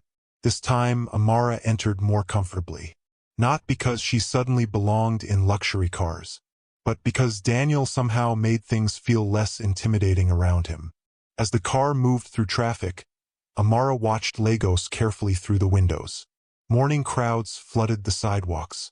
Street vendors balanced trays on their heads while weaving through traffic effortlessly. Danfo buses screeched recklessly between lanes, their conductors shouting destinations at the top of their lungs. Everything still overwhelmed her. But now excitement mixed with the fear. Maybe she truly had a chance here. Daniel glanced toward her. "Nervous?" "Yes." "Good." She frowned slightly. "Good. Nervous people care about doing well." Amara looked away thoughtfully. "You always sound calm." Daniel smiled faintly. "That's because panicking solves nothing." She laughed softly. A few minutes later, the car turned into a massive industrial area filled with workshops, warehouses, and repair garages. The smell hit immediately. Engine oil, fuel, hot metal, burned rubber. For the first time since arriving in Lagos, Amara smiled fully. This smelled like home. The car finally stopped outside a huge auto repair compound buzzing with activity. Mechanics moved everywhere beneath lifted vehicles while welding sparks flashed brightly in different corners of the garage. Engines revved loudly. Hammers struck metal rhythmically. It was chaotic, dirty, noisy, perfect. Amara stared through the window with growing amazement. "This place is huge." Daniel smiled slightly. "Tony likes money." They stepped out of the car. Immediately several workers glanced toward them curiously. More specifically, toward Amara, a muscular woman carrying a toolbox into one of the biggest garages in Lagos naturally attracted attention. Whispers started almost instantly. "Who's that?" "She came with Mr. Cole?" "Mechanic." Amara pretended not to notice, but years of experience made her hyper-aware of every stare. Daniel led her toward a large office overlooking the workshop floor. Inside sat a broad man in grease-stained overalls arguing loudly into a phone. I told you the transmission is dead. Dead means dead. He hung up angrily before noticing Daniel. Finally. Then his eyes shifted toward Amara. For several seconds, silence filled the room. Tony Briggs looked exactly how Amara imagined a garage owner would look. Large, rough-faced, bald, and permanently irritated. His sharp eyes scanned her quickly. This is the mechanic? Daniel nodded calmly. Tony leaned back in his chair slowly. She's smaller than I expected. Amara almost laughed. Most men in her village called her huge. Tony crossed his arms. You fixed Daniel's car? Yes. Alone? Yes. Tony grunted skeptically. Anybody can get lucky once. Daniel sighed. Tony. What? I'm running a business, not a charity. Tony stood up and motioned toward the workshop. Come. Amara followed him outside while Daniel remained behind smiling faintly to himself. He already knew exactly how this would end. The workshop noise became louder instantly as they stepped onto the garage floor. Mechanics paused briefly to stare openly now. Some smirked. Others looked amused. A few clearly doubted her immediately. Amara recognized those looks instantly. She'd seen them her whole life. Tony stopped beside a silver SUV with its hood open. You see that? Amara nodded. Customer says it overheats constantly. 3 mechanics already checked it. Amara stepped closer silently. Fix it. Several nearby workers slowed down to watch. One young mechanic chuckled under his breath. This should be interesting. Amara ignored him completely. The moment she looked at the engine, everything else disappeared again. Just like always, noise faded, people faded, doubt faded. Only the machine mattered. She examined the radiator first, then the coolant lines, then listened carefully while the engine idled. Tick, hum, whine. Amara frowned slightly. Not the radiator, not the coolant pump either. She crouched lower. Something smelled wrong. Burning, but faint. Then she saw it. A damaged fan relay causing inconsistent cooling cycles. Tiny, easy to miss, but enough to overheat the entire engine. Amara stood up calmly. The relay is damaged. Tony narrowed his eyes. That's your diagnosis? She nodded. Replace it and the overheating stops. One mechanic laughed openly. That fast? Amara looked directly at him. Yes. The mechanic rolled his eyes dramatically. Tony motioned toward the tools. Then prove it. Amara set down her father's toolbox carefully and got to work. Within minutes, her hands moved with confident speed. No hesitation. No uncertainty. Every movement efficient. Professional. Tony watched closely now. The amusement slowly disappeared from his face. This woman knew exactly what she was doing. One mechanic beside him muttered quietly, "Her hands are steady." Tony noticed that too. Experienced mechanics always noticed hands. Bad mechanics moved nervously. Good mechanics moved with purpose. Amara worked like someone born around engines. After replacing the damaged relay, she stepped back. Start it. A nearby mechanic turned the ignition. The engine purred smoothly. Cool. Stable. Perfect. Several workers exchanged surprised looks immediately. Tony folded his arms tighter. Could have been a lucky guess. Amara shrugged. Check the temperature gauge in 20 minutes. Tony stared at her for several long seconds, then unexpectedly grinned. Well, he admitted reluctantly, you're better than half the idiots working here already. The surrounding mechanics groaned loudly. Boss! Tony ignored them. What exactly did your father teach you? Everything. Tony smirked. Good answer. Daniel approached from behind, clearly entertained. So? Tony glanced toward him. She's hired. Amara blinked. Just like that? Tony pointed a thick finger toward her. But listen carefully. Amara met his gaze steadily. This garage is rough. People here respect skill, not feelings. If you can handle the work, nobody cares you're a woman. Amara almost smiled at that. After growing up in her village, That sounded refreshing. I can handle it. Tony nodded once. Good. Then he shouted loudly across the workshop. Everybody listen. The garage quieted gradually. This is Amara. She starts today. Anybody with a problem can leave. Silence. Then one mechanic muttered dramatically, Boss has replaced us with Village Terminator. Laughter exploded through the workshop. Even Amara laughed. The tension broke instantly. Soon mechanics approached, introducing themselves one by one. Some still looked skeptical. Others already seemed impressed. One older mechanic named Cunnell shook his head while smiling. I knew you were serious when you carried your own toolbox. Amara grinned slightly. I don't let people touch my tools. Smart woman. By midday, Amara was already working beneath a damaged pickup truck beside two other mechanics.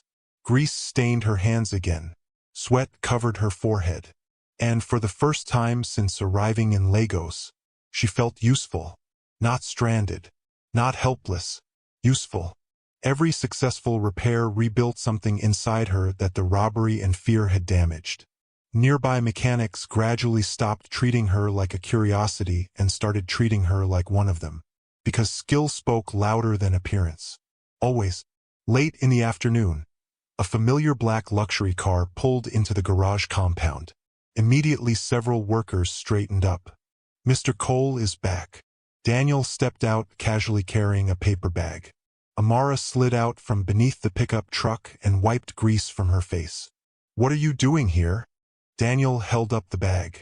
Lunch. She blinked. You came all the way here for lunch? You say that like food isn't important. Amara laughed softly. The surrounding mechanics exchanged knowing looks immediately. Tony smirked openly from across the garage. Daniel handed her the food. I figured you forgot to eat. She hesitated before accepting it. You really didn't have to do this. I know. That answer warmed her unexpectedly.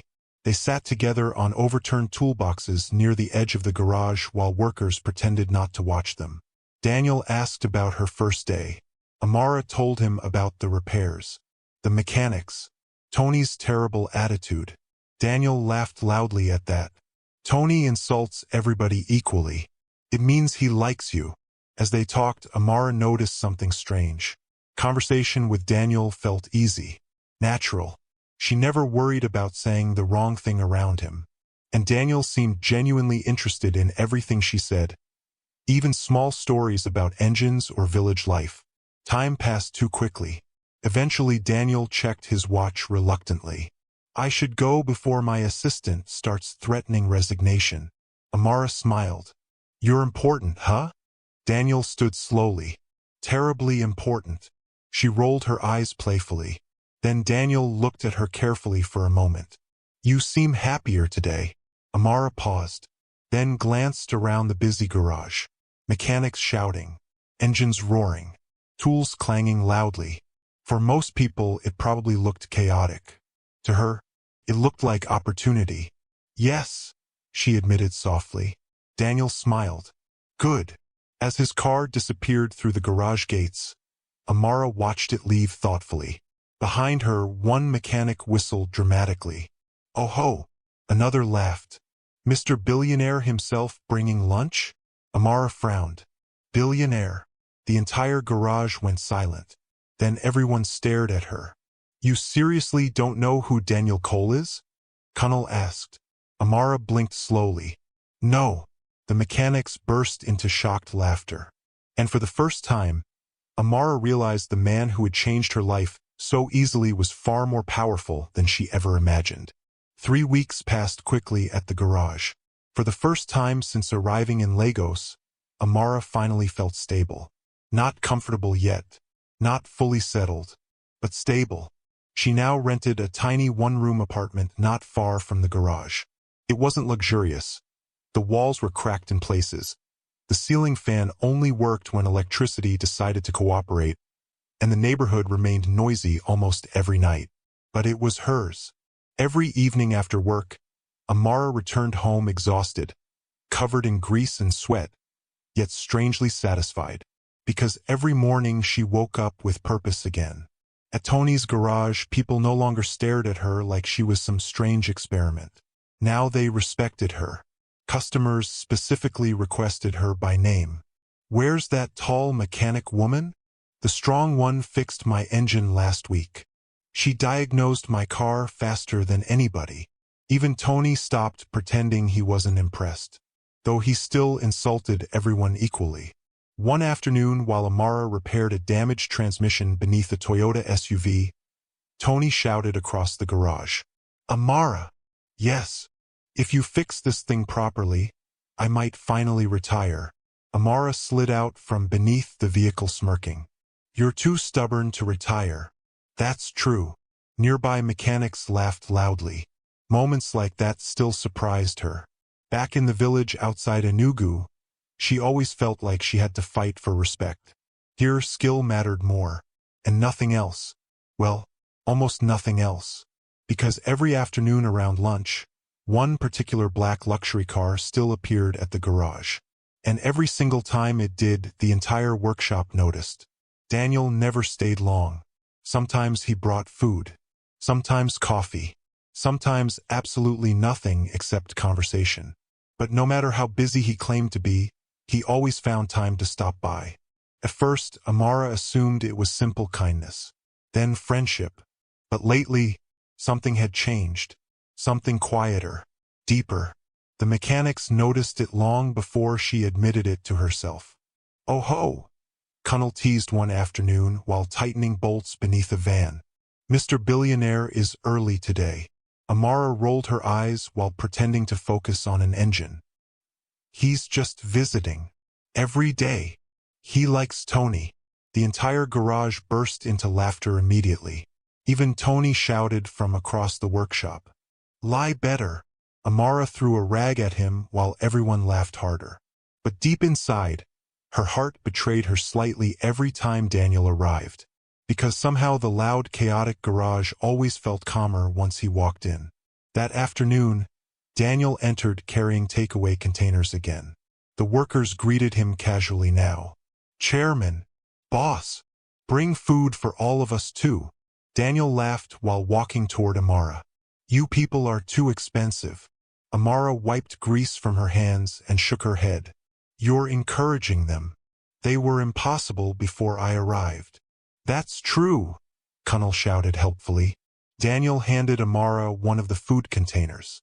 "You skipped breakfast again." Her eyes narrowed immediately.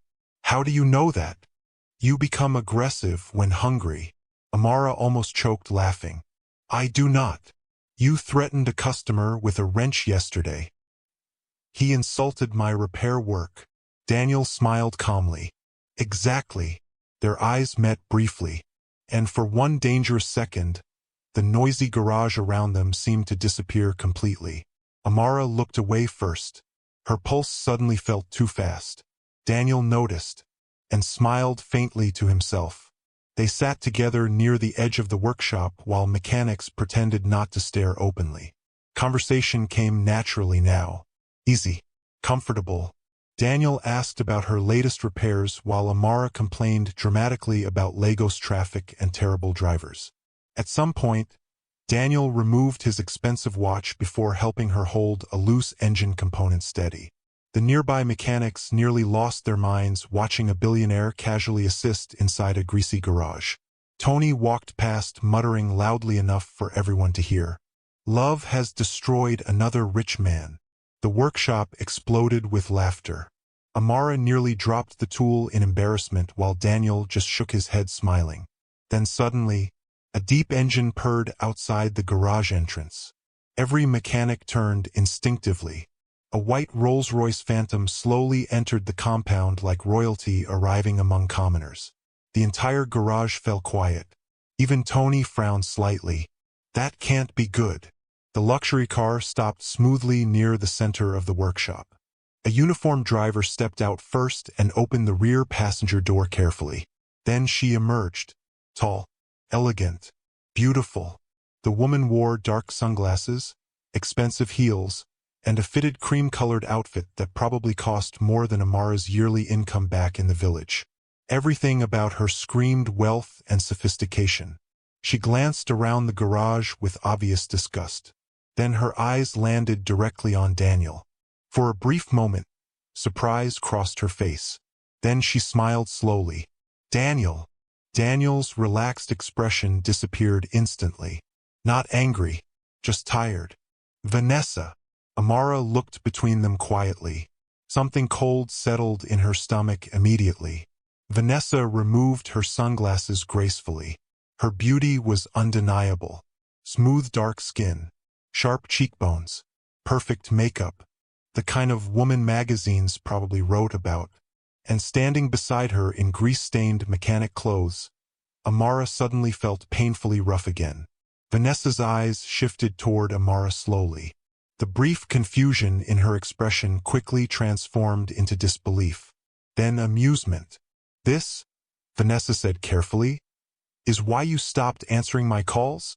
The garage became completely silent. Even engines seemed quieter somehow. Daniel stood up slowly. Vanessa, this isn't the place. Oh, I completely disagree. Her gaze remained fixed on Amara. So this is the mechanic. Amara met her stare calmly despite the tension tightening inside her chest. Yes. Vanessa looked her up and down openly now, lingering slightly too long on Amara's muscular arms. The grease stains, the boots, the toolbox nearby. And then Vanessa laughed softly, not kindly, cruelly. Daniel's expression hardened immediately. Enough. Vanessa ignored him. You left me for this? The words sliced through the garage sharply. Several mechanics exchanged uncomfortable looks. Amara felt heat rise slowly in her chest. Not shame, anger, because she recognized this type of woman immediately. The kind who measured worth using appearance and money. Vanessa stepped closer slowly. You know who I am? Amara shrugged slightly. No. That answer visibly shocked Vanessa. The mechanics behind Amara nearly burst into laughter but controlled themselves barely. Vanessa folded her arms. I'm Vanessa Loron. Amara remained silent, clearly still unimpressed. Daniel almost smiled despite the situation. Vanessa noticed immediately and her irritation deepened. Interesting, she muttered. Then she looked directly at Amara again. Let me save you time. Daniel sighed heavily. Vanessa. She ignored him completely. Men like Daniel don't marry women like you. The entire garage froze. Amara felt every eye watching her now. Waiting. Back in her village, words like that once wounded her deeply. Too muscular. Too rough. Too different. But Lagos had changed something inside her already. And unlike before, she no longer felt ashamed of who she was. Amara stood slowly. The height difference surprised Vanessa immediately. Up close, Amara's strength became even more obvious. Years of lifting engines had shaped her into solid muscle beneath simple clothing. Vanessa instinctively stepped back half an inch before catching herself. Amara spoke calmly. You don't know anything about me. Vanessa smiled coldly. I know enough. No. Amara corrected quietly. You looked at me and decided who I am. Something dangerous flickered in Vanessa's eyes. Daniel watched silently now. Not because he enjoyed conflict, but because he wanted to see how Amara handled herself. Vanessa crossed her arms tighter. You should stay away from Daniel. The command hung in the air. Amara stared at her for several seconds before answering. I don't chase people. Vanessa frowned slightly. If Daniel spends time here, Amara continued calmly, that's his choice. The simplicity of the response somehow made it stronger. Vanessa scoffed. You really think you belong in his world? Amara almost smiled, because for the first time in her life, that question no longer frightened her. She glanced briefly toward Daniel, then back at Vanessa. I spent years trying to become smaller so people would feel comfortable around me, she said quietly. I'm not doing that anymore. Silence filled the garage again. Even Tony looked impressed now. Vanessa stared at Amara uncertainly, perhaps expecting insecurity or apology. Instead, she found confidence. Steady and unshaken, Daniel's eyes remained fixed on Amara the entire time. Something warm and powerful moved inside his chest watching her stand there without fear. Vanessa noticed his expression immediately, and suddenly understood something that made her stomach tighten. This was no passing fascination. Daniel genuinely admired this woman. That realization changed everything. Vanessa's face hardened instantly. She stepped closer one final time. "Be careful," she warned quietly. Then she turned sharply and walked back toward the Rolls-Royce. Her heels clicked against the concrete floor while every mechanic watched silently. Moments later, the luxury car disappeared through the garage gates. And the second it vanished, the entire workshop exploded. "Ha! Amara destroyed her. Did you see Vanessa's face?" Tony laughed so hard he nearly dropped a wrench. Even Daniel finally smiled properly again. Amara shook her head tiredly. "I hate drama." Connell pointed dramatically. "Too late. Rich people drama has entered your life now." The mechanics roared with laughter again.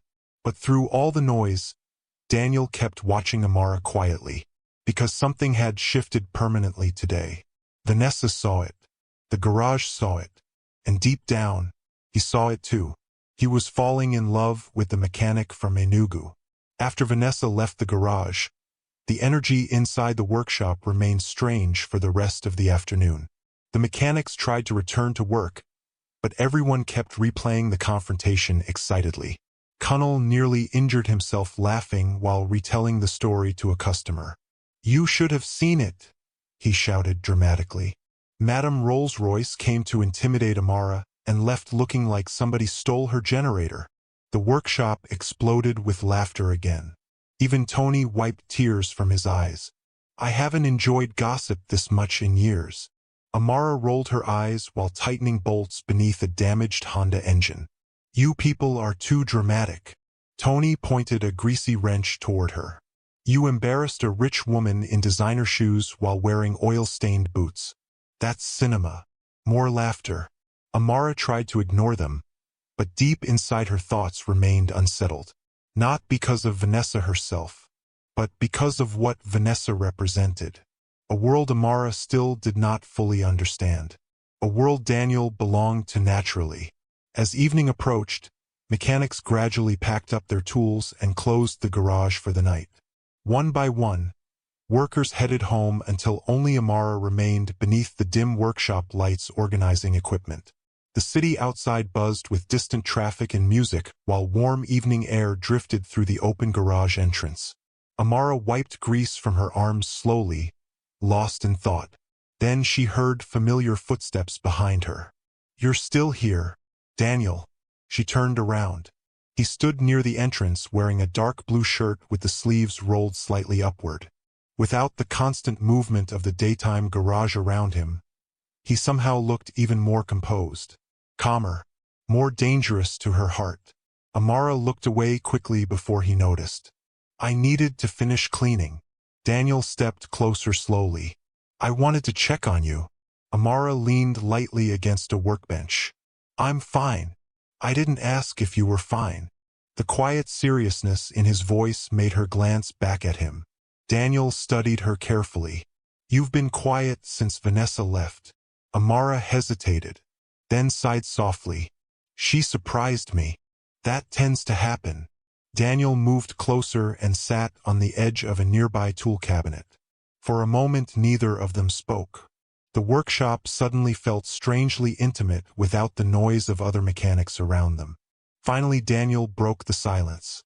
"I'm sorry about today." Amara frowned slightly. "You didn't do anything. She shouldn't have spoken to you like that." Amara shrugged, though her chest tightened slightly. "I've heard worse." Daniel's expression hardened immediately. "That doesn't make it acceptable." The protectiveness in his tone caught her off guard. Amara looked down at her hands. Grease still stained the lines of her palms despite repeated washing. "Was she telling the truth?" she asked quietly. Daniel tilted his head slightly. "About what?" "That women like me don't belong in your world." Silence settled heavily between them. Daniel stared at her carefully now, and for the first time since meeting her, he saw real insecurity beneath her strength. Not weakness, just old wounds. Years of judgment. Years of being told she was too different. Too much. Too wrong. Daniel stood slowly. Amara. She didn't look up. You know what's interesting? He said quietly. You've spent your whole life around people who made you feel strange for being yourself. Her throat tightened slightly. And somehow, he continued, you still became kind. That made her finally meet his eyes. Daniel stepped closer. In my world, he said calmly, most people pretend constantly. They care about appearances more than honesty. They smile while hiding knives behind their backs. He glanced briefly toward the garage entrance where Vanessa had stood earlier. Money doesn't automatically improve people. Amara remained silent. But you, he continued softly, walk into a room exactly as you are. The intensity in his voice made her pulse quicken. You don't pretend to be delicate when you're strong. You don't hide your intelligence to protect insecure men. You don't change yourself to impress rich people. A dangerous warmth spread slowly through her chest. Daniel smiled faintly. That's rare. Amara looked away again because suddenly breathing felt difficult. You make me sound special. You are. The answer came instantly. No hesitation. No teasing. Just truth. For several long seconds, neither of them moved. The garage lights hummed softly overhead while distant Lagos traffic echoed beyond the workshop walls. Amara became painfully aware of how close Daniel now stood. Close enough to smell his cologne mixed faintly with engine oil from the garage. Close enough to notice the calm steadiness in his breathing. Close enough to make her heart pound violently. She stepped back slightly. This is dangerous. Daniel raised one eyebrow. The garage. You know what I mean. His expression softened. Yes, he admitted quietly. I do. Amara crossed her arms tightly, trying to regain control of herself. You're a billionaire. Daniel sighed immediately. There it is again. What? That look. What look? The one where you decide I belong somewhere you can never reach. Amara frowned. You do belong somewhere else. Why? She stared at him incredulously. Daniel, look at your life. He waited silently. You're wealthy, powerful, educated. Women like Vanessa exist in your world. And, Amara laughed softly in frustration. And look at me. Daniel's eyes moved over her carefully. Strong muscular arms still stained lightly with grease. Work boots. Simple clothes. Broad shoulders shaped by years of lifting engines. A woman who looked powerful instead of delicate. A woman completely unlike the polished socialites constantly surrounding wealthy men. You see a problem, Daniel said quietly. I see a woman who rebuilt an engine faster than trained mechanics. Amara shook her head. You're not listening. No, he corrected gently. You're not listening. Silence again. Then Daniel stepped even closer. So let me be very clear. Amara's breath caught. I do not care that you grew up in a village outside Enugu. Her heartbeat quickened. I do not care that you're muscular. Faster now.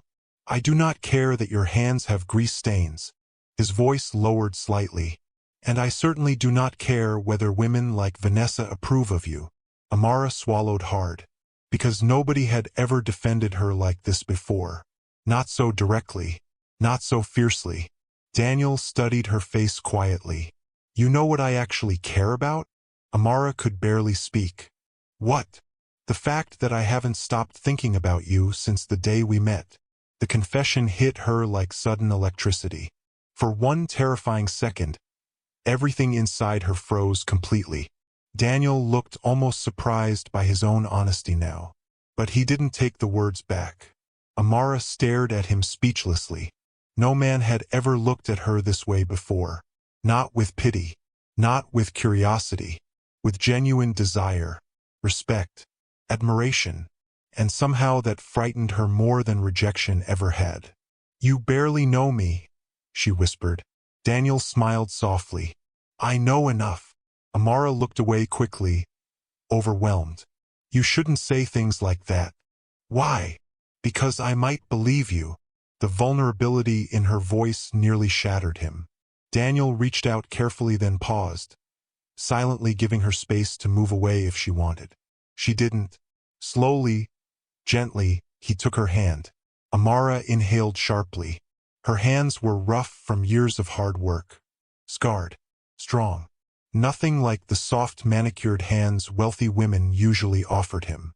And yet Daniel held her hand like it was something precious. The tenderness of it almost hurt. You know what I see when I look at you? He asked quietly. Amara shook her head slightly. A woman who survived people trying to shame her into becoming smaller. Emotion tightened painfully in her chest. A woman strong enough to leave home alone and start over in Lagos. Her eyes began burning suddenly. A woman who fixes broken things everywhere she goes. Amara laughed shakily before she accidentally cried. Just one tear at first, then another.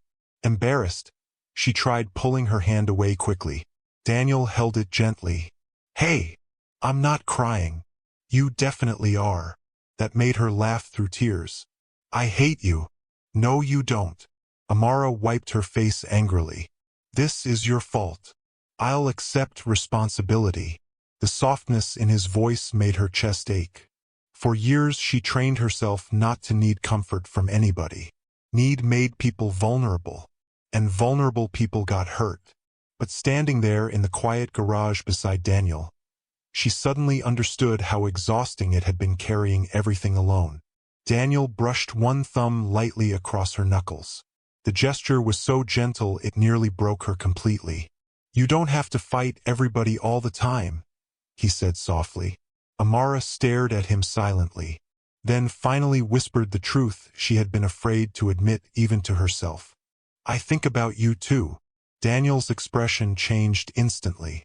Warmer, deeper, like something inside him settled permanently. You do. Amara nodded once. And it scares me. He smiled faintly. Good. She frowned through lingering tears. Why is that good? Because I'm terrified too. That surprised her enough to laugh again. You? Yes. You don't seem scared of anything. Daniel looked at her steadily. That's because you've never seen me care about someone like this before. The honesty of it stole her breath completely. Outside, Lagos traffic continued roaring endlessly through the night. Inside the quiet garage, surrounded by engines and tools and grease-stained floors, a billionaire and a mechanic stood holding hands beneath dim workshop lights. And somewhere between fear and longing, between laughter and vulnerability, they fell in love. Life changed quietly after the night Amara and Daniel admitted their feelings for each other. Not dramatically, not all at once, but in small moments that slowly became impossible to ignore. Daniel now visited the garage almost every day without pretending it was only about lunch anymore. Sometimes he arrived early in the morning carrying coffee. Sometimes he stayed late in the evening just to sit with Amara while she finished repairs. And sometimes he simply showed up because he wanted to see her smile. The mechanics at Tony's garage enjoyed every second of it. Especially Tony. One afternoon while Amara worked beneath a delivery van, Tony walked past smirking. Your billionaire is outside again. Amara slid out from under the vehicle immediately. He's not my billionaire. Tony snorted loudly. That man owns half of Lagos and somehow spends more time here than in his office. Nearby mechanics burst into laughter. Connell shouted dramatically from across the workshop. True love has entered the garage. Amara grabbed a dirty rag and threw it at him. The rag missed completely. Connell pointed proudly. See? Love has weakened her aim. More laughter exploded through the workshop. Amara rolled her eyes but couldn't stop smiling anymore. That was the dangerous thing about Daniel. He made happiness feel natural. Easy. After years of being judged for who she was, Amara still found it difficult to understand why someone like Daniel looked at her the way he did. But every time she doubted herself, he somehow noticed. And every time, he reminded her without words that she was enough exactly as she was. One evening after work, Daniel took her to dinner near the waterfront in Lagos. Unlike the first restaurant he brought her to, this place felt quieter and more relaxed. Music drifted softly through the open-air terrace, while waves reflected city lights beneath the night sky. Amara leaned back in her chair watching the water thoughtfully. "You know," she said softly, "when I first arrived in Lagos, I thought the city hated me." Daniel smiled slightly. "The city hates everybody at first." She laughed. "That's comforting. It means you survived initiation." Amara shook her head smiling. "I still can't believe how fast everything changed." Daniel studied her carefully. "Do you regret coming here?" The answer came immediately. "No." And she meant it. Because despite the robbery, despite the fear, despite the loneliness of those first terrible days, Lagos had given her something her village never could. Freedom to become herself fully. Daniel reached across the table and took her hand naturally now. The gesture still sent warmth racing through her chest every single time. "You know what I like most about you?" he asked quietly. Amara raised one eyebrow. "I'm scared to ask." "You never treat me differently because of money." She frowned slightly. "Should I?" "Most people do." Amara looked at him thoughtfully. "Honestly, Daniel, sometimes I forget you're rich." He laughed loudly. "That might be the nicest insult anyone has ever given me." She grinned. Then her expression softened slightly. "I see the way people behave around you." Daniel already understood what she meant. The forced politeness, the fear, the constant need to impress him. It exhausted him more than anyone realized. But Amara never performed around him, never pretended, never became smaller or sweeter or more delicate for his comfort. She challenged him, teased him, argued with him, looked directly into his eyes without fear. And Daniel loved her more every day because of it. Still, not everyone shared that happiness, especially Vanessa. The rumors about Daniel and the mechanic had already begun spreading through wealthy Lagos social circles. At first, people treated it like gossip, a temporary fascination, something amusing. But as weeks passed and Daniel continued openly spending time at the garage, the gossip transformed into something more serious. And Vanessa hated every second of it. She heard the whispers at parties, saw the headlines online. The billionaire and the mechanic. Daniel Cole's new mystery woman. Who is the muscular mechanic capturing Lagos' attention? Vanessa told herself she didn't care. But deep down, humiliation burned inside her. Because Daniel never looked at her the way he looked at Amara. Not even when they were together. And that realization poisoned her pride. 2 days later, Tony's garage buzzed loudly with afternoon activity. Engines roared. Music played from an old speaker near the office. Mechanics shouted over tools and machinery while customers waited impatiently beside vehicles. Amara stood near the center of the workshop repairing a damaged alternator when the familiar sound of a luxury engine purred outside again.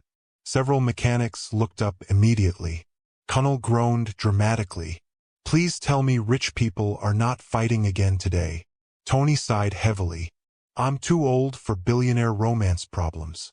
The white Rolls-Royce Phantom rolled smoothly into the garage compound once more. And immediately, everyone knew trouble had arrived.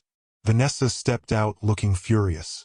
Unlike her previous visit, she made no effort to appear calm or elegant today. Anger radiated from her immediately. Her heels struck the concrete sharply as she marched straight toward Amara. The entire garage slowly went quiet again. Mechanics exchanged nervous glances. Customers stopped talking. Even engines seemed less important suddenly. Amara placed her tool down calmly and wiped grease from her hands with a cloth. Vanessa stopped directly in front of her. "You think this is funny?" she snapped. Amara remained calm. "I don't even know why you're here." Vanessa laughed bitterly. "Please, don't pretend innocence." Amara folded her arms slowly. You're angry at the wrong person. Oh, really? Yes. Vanessa stepped closer aggressively. Daniel belonged to me long before you appeared. That statement annoyed Amara instantly, not because she felt threatened, but because of the arrogance behind it. People did not belong to other people. And after spending years being treated like an object for public judgment in her village outside Enugu, Amara hated that mentality deeply. He's not property, Amara said firmly. Vanessa scoffed loudly. You really believe this relationship will last? Amara stayed silent. Vanessa looked around the greasy garage dramatically. This, she said mockingly, this is your world. Her eyes moved over Amara slowly again. The muscular arms, the mechanic clothes, the oil stains. Then Vanessa smiled cruelly. You're nothing but a dirty mechanic. Silence crashed through the garage. Several mechanics stiffened immediately. Tony's face darkened dangerously. Connell muttered under his breath. Ah, wrong thing to say. But Amara herself remained perfectly calm. Strangely calm, because for the first time in her life, words like that no longer controlled her. She had spent too many years hating herself because of other people's opinions. Too many nights wondering if maybe the village was right. Too many moments trying to become softer, quieter, smaller. Not anymore. Amara stepped closer slowly. Vanessa instinctively froze. The height difference between them suddenly felt obvious. So did the physical strength in Amara's broad shoulders and powerful arms. Not threatening, just undeniable. You call me a dirty mechanic, Amara said quietly. Vanessa crossed her arms defensively. I am a mechanic. Her voice remained calm, steady, proud.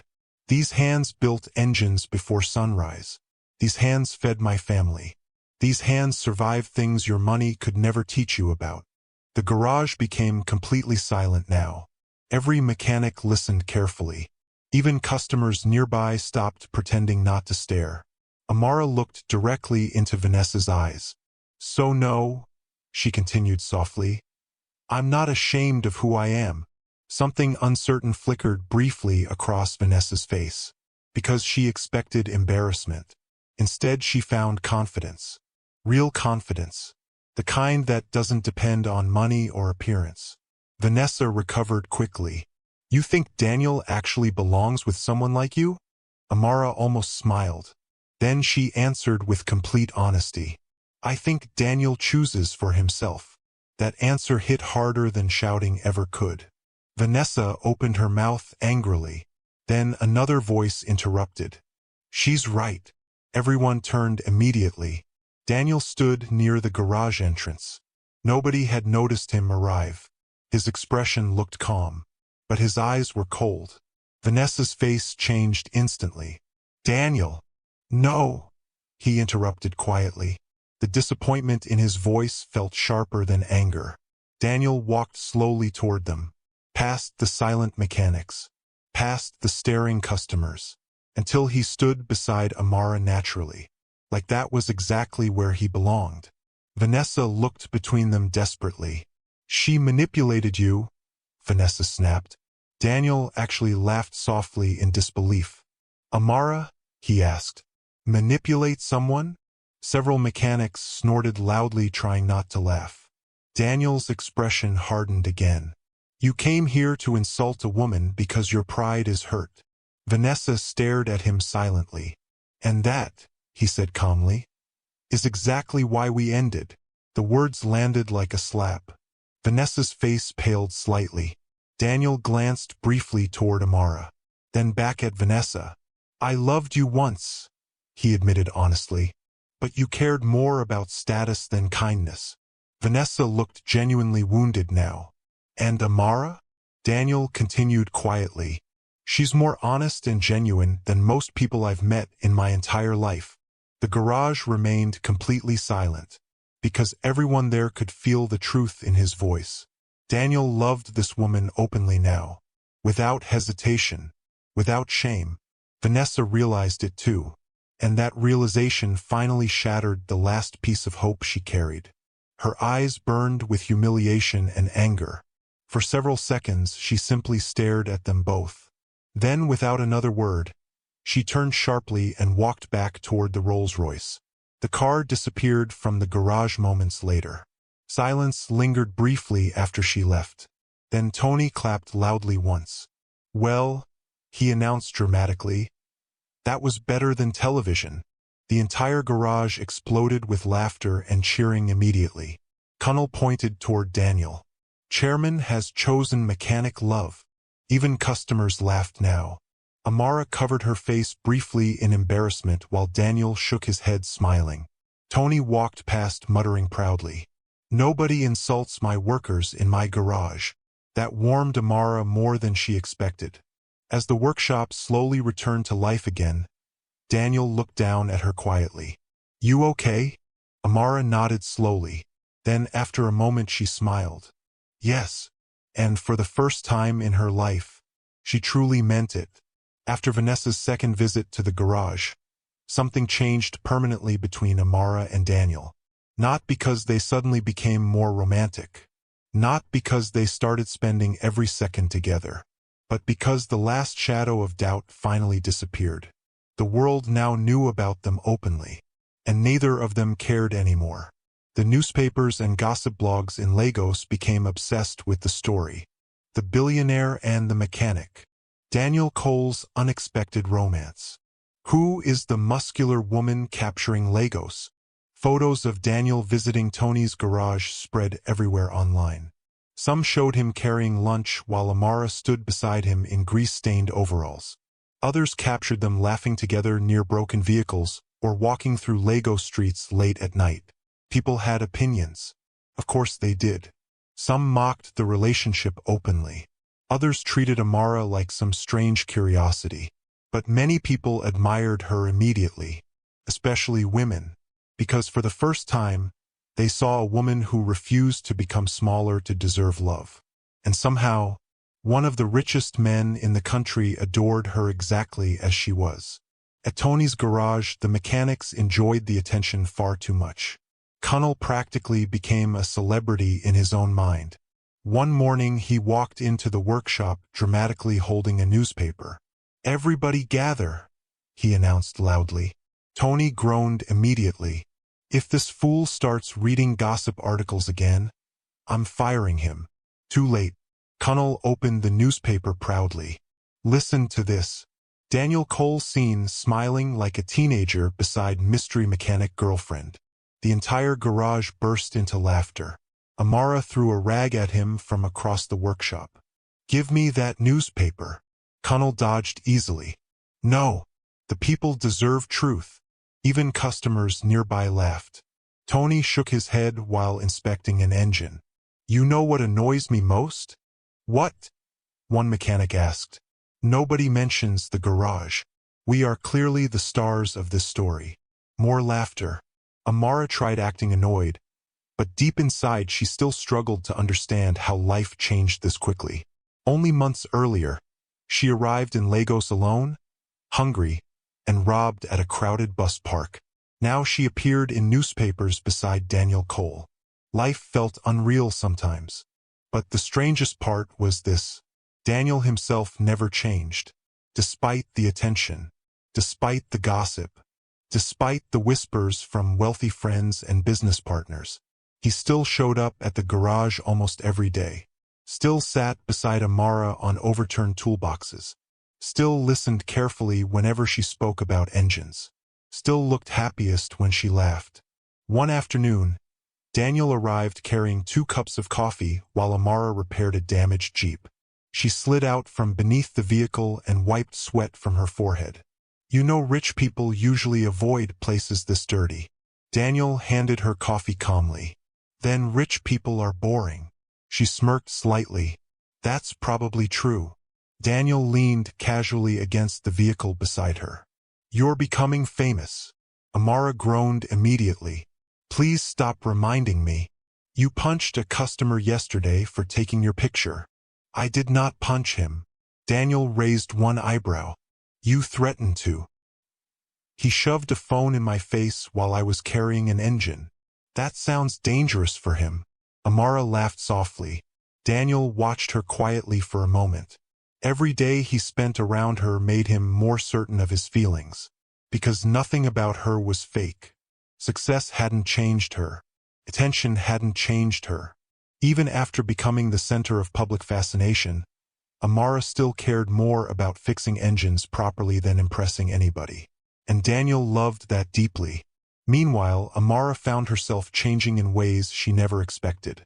Not externally. She still wore mechanic clothes daily. Still carried heavy engines without help. Still worked long hours beside Tony's crew. But internally, she finally stopped apologizing for existing. Back in her village outside Enugu, she spent years believing something was wrong with her. Too muscular. Too strong. Too different. Too loud. Too intimidating. People repeated those words so often that eventually she believed them herself. But Daniel never treated her strength like a flaw. He admired it openly. One evening after work, they walked through a crowded Lagos market together while streetlights flickered overhead. Vendors shouted prices from every direction while music echoed through narrow streets packed with people. Amara carried 2 heavy shopping bags easily in one hand. Daniel noticed several men staring at her muscles again. But unlike before, Amara no longer lowered her eyes or tried hiding herself. She walked confidently now. Proudly. Daniel smiled slightly. What? You've changed. Amara frowned thoughtfully. Good change or scary change? Good. She looked ahead quietly. I think I'm finally becoming myself. The honesty in her voice hit him harder than she realized. Daniel stopped walking suddenly. Amara turned toward him curiously. What happened? He stepped closer slowly beneath the warm glow of market lights. I need you to understand something. Her heartbeat quickened slightly. When I met you, he said quietly, you were surviving. Amara listened silently. You fought everything alone. Even kindness. That was painfully true. Daniel smiled softly. But now you look lighter. Emotion flickered briefly across her face. Because nobody had ever described her that way before. Lighter. As though happiness itself had weight. Amara looked down briefly before speaking. You know what's strange? What? I used to think love meant becoming whatever someone else needed. Daniel frowned slightly. Why? Because that's what I saw growing up. Women shrinking themselves constantly. Speaking softer. Dreaming smaller. Pretending weakness to make men comfortable. Amara shook her head slowly. I thought if anyone ever loved me, I would have to become less. Daniel reached for her hand gently. And now, she looked directly into his eyes. Now I think real love lets people become more. For several seconds, neither of them spoke. The crowded market continued moving around them while music and laughter drifted through the warm Lagos night. But inside Daniel's chest, something deep settled permanently. Because this woman understood him in ways nobody else ever had. Later that week, Daniel invited Amara to one of his corporate events. At first she refused immediately. Absolutely not. Daniel laughed. Why? Because I fix engines for a living. And I don't belong at billionaire parties. Daniel leaned back calmly in his office chair. There you go again. Amara crossed her arms stubbornly. Daniel, those people will stare at me. They stare at everybody. That's not comforting. He smiled. You're scared. She glared at him. I survived Lagos armed robbers. I'm not scared of rich people. Then come. Amara groaned loudly. You're impossible. Still, she went. And surprisingly, it wasn't terrible. The event took place inside a massive luxury hotel ballroom overlooking the city skyline. Wealthy business executives filled the room discussing investments and politics beneath glittering chandeliers. Amara felt awkward immediately in the elegant dark dress Daniel helped her choose. Not because she looked bad. Actually, she looked stunning. The fitted dress highlighted her muscular frame beautifully, making her appear powerful instead of delicate. That itself felt strange. Most clothing in her life seemed designed to hide her body. Tonight, for the first time, she looked strong and beautiful simultaneously. Daniel noticed every nervous glance she made entering the ballroom. So quietly, without making a scene, he took her hand. Instant calm spread through her chest. People stared, yes. Some whispered. But Daniel never left her side once. And slowly, Amara realized something important. Half the room admired her confidence. Because unlike everyone else desperately trying to impress each other, Amara remained completely herself. At one point, an older businessman approached Daniel curiously. "So this is the famous mechanic." Amara prepared herself automatically for mockery. Instead, the man smiled warmly. "My daughter saw your interview online. She wants to become an engineer now." Amara blinked in surprise. The man continued smiling. "She said if you can survive all this attention and still work in a garage proudly, then maybe she can stop being afraid too." Emotion tightened unexpectedly in Amara's throat. After the man walked away, she stood silently for several seconds. Daniel noticed immediately. "You okay?" Amara nodded slowly. "I never thought someone like me could inspire anybody." Daniel looked genuinely confused. "Someone like you?" She gestured vaguely toward herself. Daniel smiled softly. "Amara, people spend their entire lives searching for the courage to be themselves." His eyes held hers steadily. "You already are." That nearly destroyed her composure right there in the middle of the ballroom. Because after years of shame and loneliness, after years of trying to fit into spaces too small for her spirit, someone finally saw her fully and loved every part. Weeks turned into months. Amara became one of the most respected mechanics at Tony's garage. Daniel remained hopelessly in love with her. And slowly, piece by piece, they built something together neither of them expected to find. Peace. One evening after work, Amara sat outside her apartment watching Lagos traffic beneath the fading sunset while Daniel rested beside her. The city glowed gold around them. Warm, alive, beautiful. Daniel looked toward her quietly. "What are you thinking about?" Amara smiled softly. "My father." Daniel waited patiently. "When I left home, everyone thought the city would break me." She looked out across Lagos thoughtfully. "But instead," Daniel squeezed her hand gently, "it helped you find yourself." Amara leaned her head lightly against his shoulder. "No," she whispered softly. "It helped me find home again." And sitting there together above the restless city, the billionaire and the mechanic quietly realized something neither had expected when they first met beside a broken car. They weren't just building a relationship anymore. They were building a life. By the time one full year passed since Amara arrived in Lagos, her life looked nothing like the future she once imagined for herself. And somehow it looked far better. Tony's garage had become one of the busiest repair shops in the city largely because of her growing reputation. Drivers traveled from different parts of Lagos specifically asking for the mechanic woman. Some came because they genuinely needed repairs. Others came simply out of curiosity after hearing stories online. But nearly everyone left impressed. Amara's skill became impossible to deny. Even older mechanics respected her now. And Tony never missed opportunities to brag about it loudly. One afternoon, a customer stared in amazement while Amara diagnosed an engine problem within seconds. The man shook his head repeatedly. "How did you know that so fast?" Before Amara could answer, Tony appeared dramatically beside them. "She's a machine sent from heaven to repair other machines." The garage burst into laughter. Amara groaned loudly. "You become more embarrassing every day." Tony pointed proudly. "And yet I'm still your favorite boss." "That's because I only have one boss."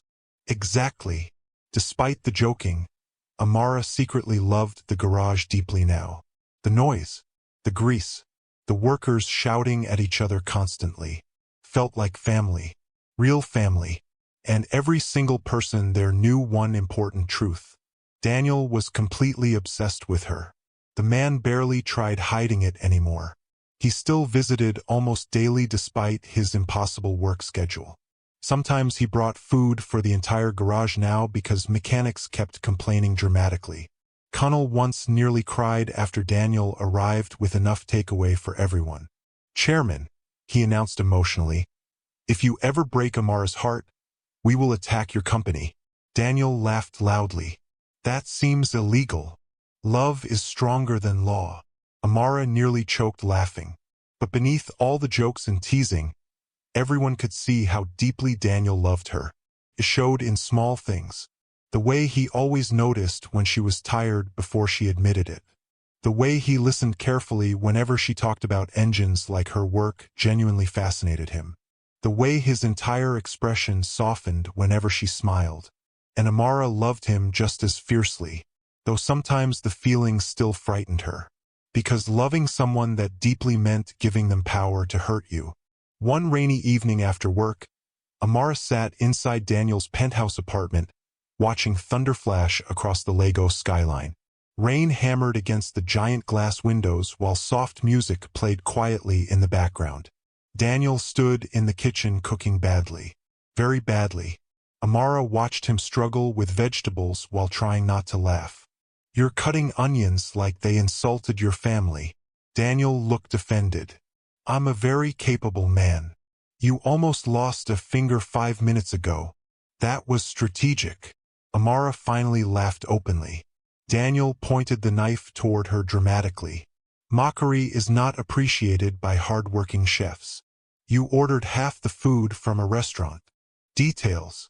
Amara leaned back against the couch, smiling softly while watching him move around the kitchen. Moments like this still amazed her. A billionaire cooking dinner for her while complaining about onions. Life truly made no sense sometimes. Daniel eventually gave up pretending he could cook and joined her on the couch carrying 2 plates of food. Rain continued pouring heavily outside while warm yellow lights filled the apartment. For several quiet minutes, they simply sat together comfortably. Then Daniel spoke softly. "You know, you changed me." Amara glanced toward him. "How?" Daniel thought for a moment before answering. "Before you, everything in my life felt calculated." She listened quietly. Business deals, networking events, relationships. Everybody always wanted something. His expression softened slightly. "But you never asked me to become anything except honest." Amara looked down briefly. "That's because I fell in love with you before I fully understood who you were." Daniel smiled faintly. "And when you found out?" She laughed softly. "I thought you were insane for spending so much time in a garage." "That's fair." The rainstorm deepened outside. Thunder rolled softly across the sky. Amara rested her head against Daniel's shoulder. "You know what's funny?" she murmured. "What?" "When I first arrived in Lagos, I thought my life was over." Daniel kissed the top of her head gently. "Worst thief in history." She smiled. "They stole my money and accidentally pushed me toward you." Daniel chuckled quietly. Then his expression became thoughtful. "Do you miss home?" Amara went silent for several seconds. Finally she answered honestly. "Yes." Daniel waited patiently. "I miss my parents," she admitted quietly. "I miss hearing my father working in the workshop before sunrise. I even miss village mornings sometimes." Daniel looked down at her. "Then let's visit." Amara blinked. "What?" "Enugu." Her eyes widened slightly. "You want to come to my village?" "Of course." She laughed nervously. "Daniel, you are absolutely not prepared for my village." "That sounds like a challenge." Amara tried warning him repeatedly over the next few days. The roads were rough. The village was small. People would stare. But Daniel remained stubbornly excited. And 1 week later, they made the journey together. The moment Amara stepped out of the vehicle near the village entrance, emotion hit her so suddenly it nearly stole her breath. Everything looked exactly the same. The dusty roads, the small roadside shops, the mango trees, children running barefoot through narrow paths.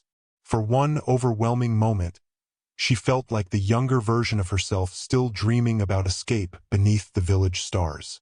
Then people started noticing her. "Amara!" The mechanic girl is back. Villagers gathered quickly around them, whispering excitedly. But this time the whispers sounded different. Not mocking, amazed, because the girl they once laughed at had returned transformed. Confident, successful, loved, and standing beside one of the richest men in Nigeria. Daniel handled the attention surprisingly well, though he clearly struggled hiding amusement at the intense curiosity surrounding him. Children followed them through the village, openly staring. One tiny boy pointed directly at Daniel's expensive watch. "Uncle, are you rich?" Amara nearly collapsed laughing.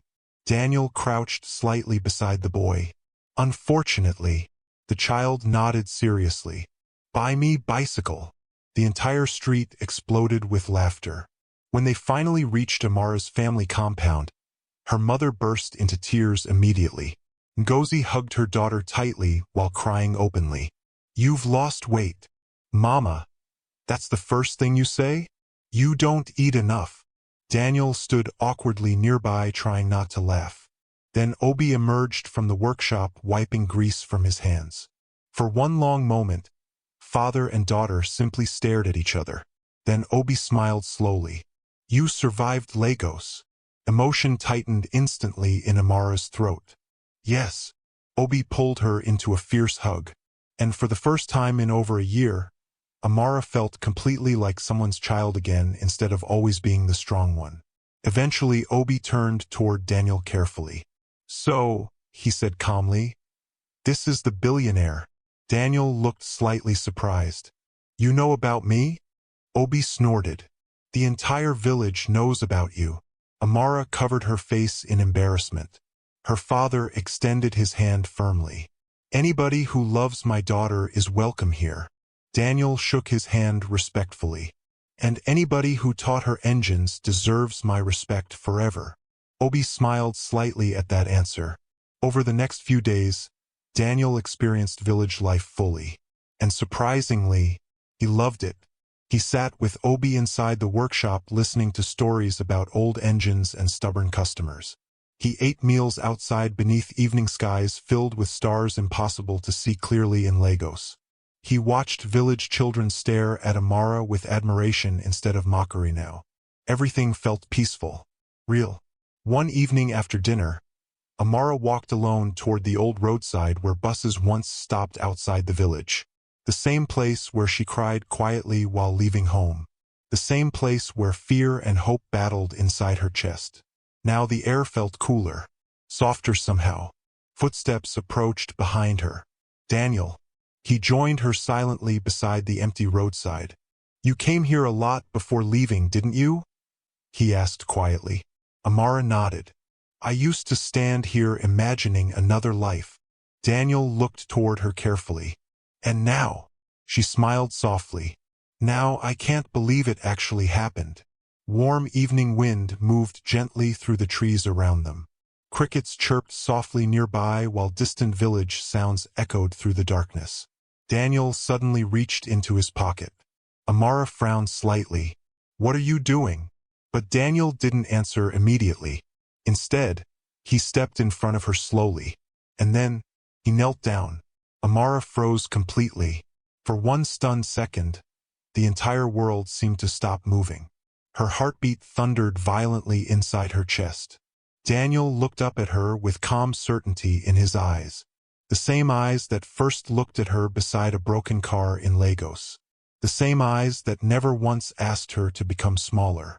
"Amara Okeke," he said softly, "you changed my life the moment you opened the hood of my car." Tears immediately filled her eyes. Daniel smiled gently. "You taught me that strength can be beautiful, that honesty matters more than status, and that love should feel like peace, not performance." Amara covered her mouth shakily. "I spent years building companies," he continued quietly, "but building a life with you became the most important thing I've ever wanted." He opened the small ring box carefully. Inside, the diamond shimmered beneath the faint village lights.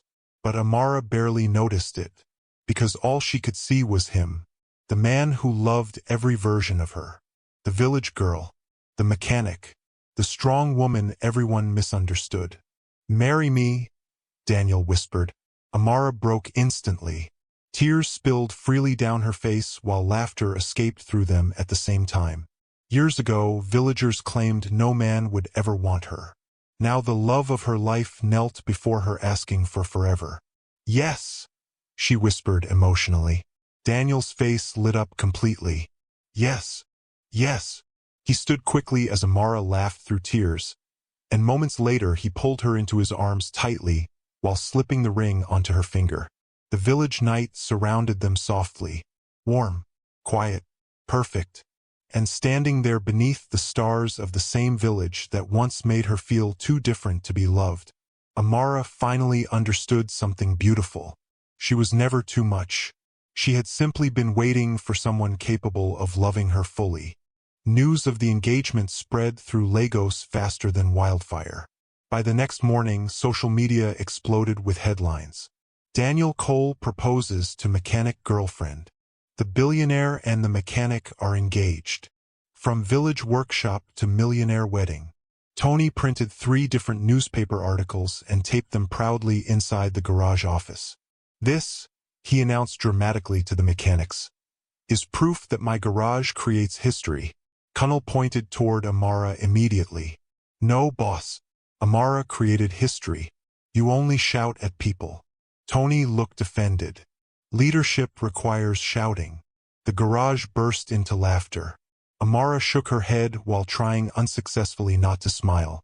Even now, standing in the middle of all the attention and excitement, part of her still struggled to believe this was real. Engaged. To Daniel. Sometimes she caught herself staring at the ring on her finger just to make sure she wasn't imagining everything. And every single time, emotion hit her chest all over again. Because she remembered exactly who she used to be. The girl sitting alone outside her father's workshop in the village outside Enugu, wondering if she would ever truly belong anywhere. Now she belonged somewhere beautiful. Not because Daniel rescued her, but because together they built something honest. Something strong. Something real. Wedding preparations quickly became complete chaos. Daniel wanted elegance. Ngozi wanted tradition. Tony wanted unlimited food. And Connell somehow believed he deserved an important role in the ceremony despite nobody agreeing to this. One afternoon, the garage workers argued loudly about wedding plans while pretending to repair cars. "I should be best man," Connell announced confidently. Tony nearly dropped a wrench laughing. "You? Absolutely not. Why? You behave like an escaped radio presenter." Amara laughed so hard she had to sit down. Meanwhile, Daniel watched the entire scene with deep amusement. This noisy garage full of stubborn mechanics somehow became one of the happiest parts of his life. And watching Amara laugh among people who genuinely loved her made him fall even deeper in love every day. One evening, while finalizing wedding details, Daniel sat beside Amara in his apartment overlooking the Lagos skyline. Papers covered the table around them. Guest lists, venue designs, food arrangements. Amara stared at the mountain of paperwork in horror. Why does marriage require this much stress? Daniel looked equally exhausted. "I run billion-dollar companies with less paperwork." She groaned loudly and leaned backward dramatically against the couch. "Let's cancel everything and marry inside Tony's garage." Daniel considered it seriously for half a second. "Honestly? That would make Tony cry." Amara burst into laughter. Then her expression softened slightly. "You know what's strange?" "What?" "I used to think weddings were only for women who looked nothing like me." Daniel frowned immediately. Amara touched her own muscular arm thoughtfully. "Growing up, nobody ever described women like me as beautiful." The old insecurity still lingered sometimes. Not as deeply anymore, but enough to leave scars. Daniel turned fully toward her. "Amara." She looked at him quietly. "You walk into rooms and people stop breathing." She blinked. "I'm serious," he continued softly. "Not because you look delicate. Not because you look fragile."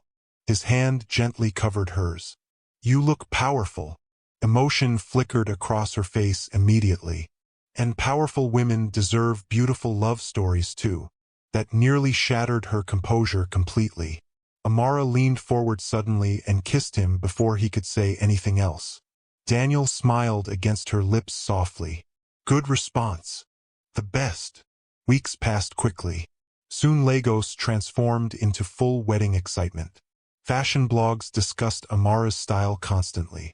People debated whether she would wear traditional attire or modern designs. Meanwhile, somewhere back in her village, the same people who once mocked her now proudly claimed they always believed in her. Obi found this hilarious. One afternoon, while fixing an old motorcycle, a man approached him smiling too widely. Your daughter has done well. Obi smirked without looking up. Interesting, he replied calmly. I remember you once called her frightening. The man nearly swallowed his tongue. Word spread quickly after that. Nobody wanted Obi reminding them of past insults. But privately, Obi and Ngozi remained overwhelmed with pride. Their daughter had built a life beyond anything they imagined. And somehow, despite everything, she remained exactly herself. The week before the wedding, Amara returned briefly to the village again. This time, the atmosphere felt completely different. Children followed her excitedly through the roads. Women greeted her warmly. Even the men who once mocked her strength now treated her with awkward respect. One older woman stopped Amara near the market. You've become an inspiration, she admitted softly. Amara almost didn't know how to respond, because for so many years, this village only made her feel unwanted. Now they looked at her differently, not because she changed, but because she succeeded loudly enough for them to finally understand her value. That realization felt bittersweet. Later that evening, Amara sat beside her father outside the workshop while sunset painted the sky orange above the trees. The same old workshop still stood beneath the giant mango tree. Oil stains still covered the ground. Old engines still waited patiently for repair. And somehow, being there again healed something deep inside her. Obi handed her a cold bottle of malt quietly. You're thinking too much again. Amara smiled softly. You always know. Her father leaned back comfortably. You're nervous about marriage. She laughed weakly. A little. Obi nodded slowly. That's normal. Amara stared toward the workshop thoughtfully. You know what's funny? She said quietly. If I never left this village, none of this would have happened. Obi looked at her carefully. No, he corrected gently. If you never left, you would have spent your whole life becoming smaller for people who never deserved you. Emotion tightened painfully in her throat. Her father smiled faintly. The city didn't change who you are, Amara. She listened silently. It simply placed you where your strength could finally be seen. Tears burned behind her eyes immediately. Obi noticed and smirked slightly. You cry more these days. I blame Daniel. That's fair. They both laughed softly beneath the fading evening sky. Then finally, the wedding day arrived. Lagos had never seen anything quite like it. The ceremony combined elegance and tradition beautifully. Wealthy business leaders sat beside village elders from Enugu. Mechanics from Tony's garage stood proudly beside politicians and celebrities. Two completely different worlds had come together because of love. Outside the massive venue, cameras flashed endlessly while reporters discussed the famous romance story that captivated the country. But inside, none of that mattered to Amara anymore. Inside a quiet bridal room, she stood before a mirror surrounded by soft lights while women adjusted the final details of her gown.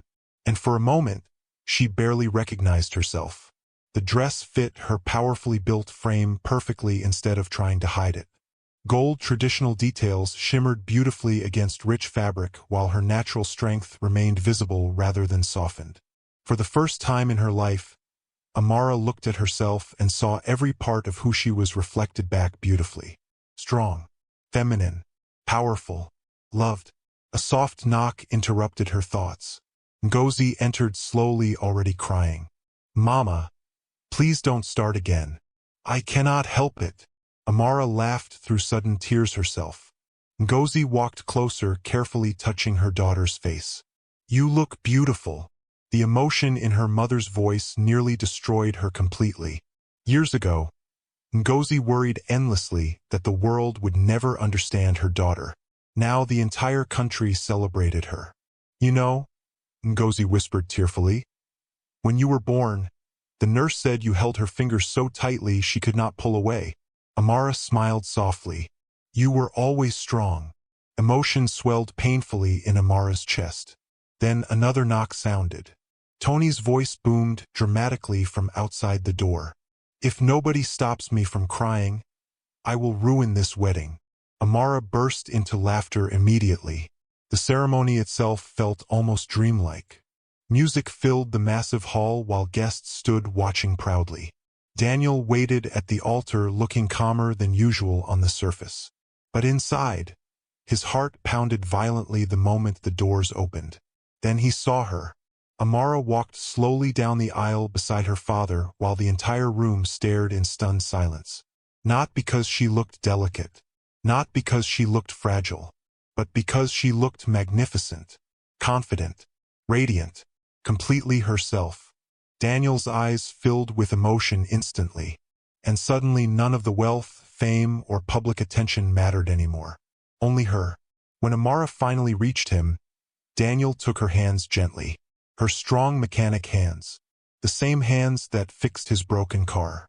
The same hands that rebuilt her own life from almost nothing. The officiant began speaking, but Daniel barely heard any of it. Because all he could think was this: thank God she left that village. When they exchanged vows, the room became emotional almost immediately. Amara's voice shook slightly as she spoke.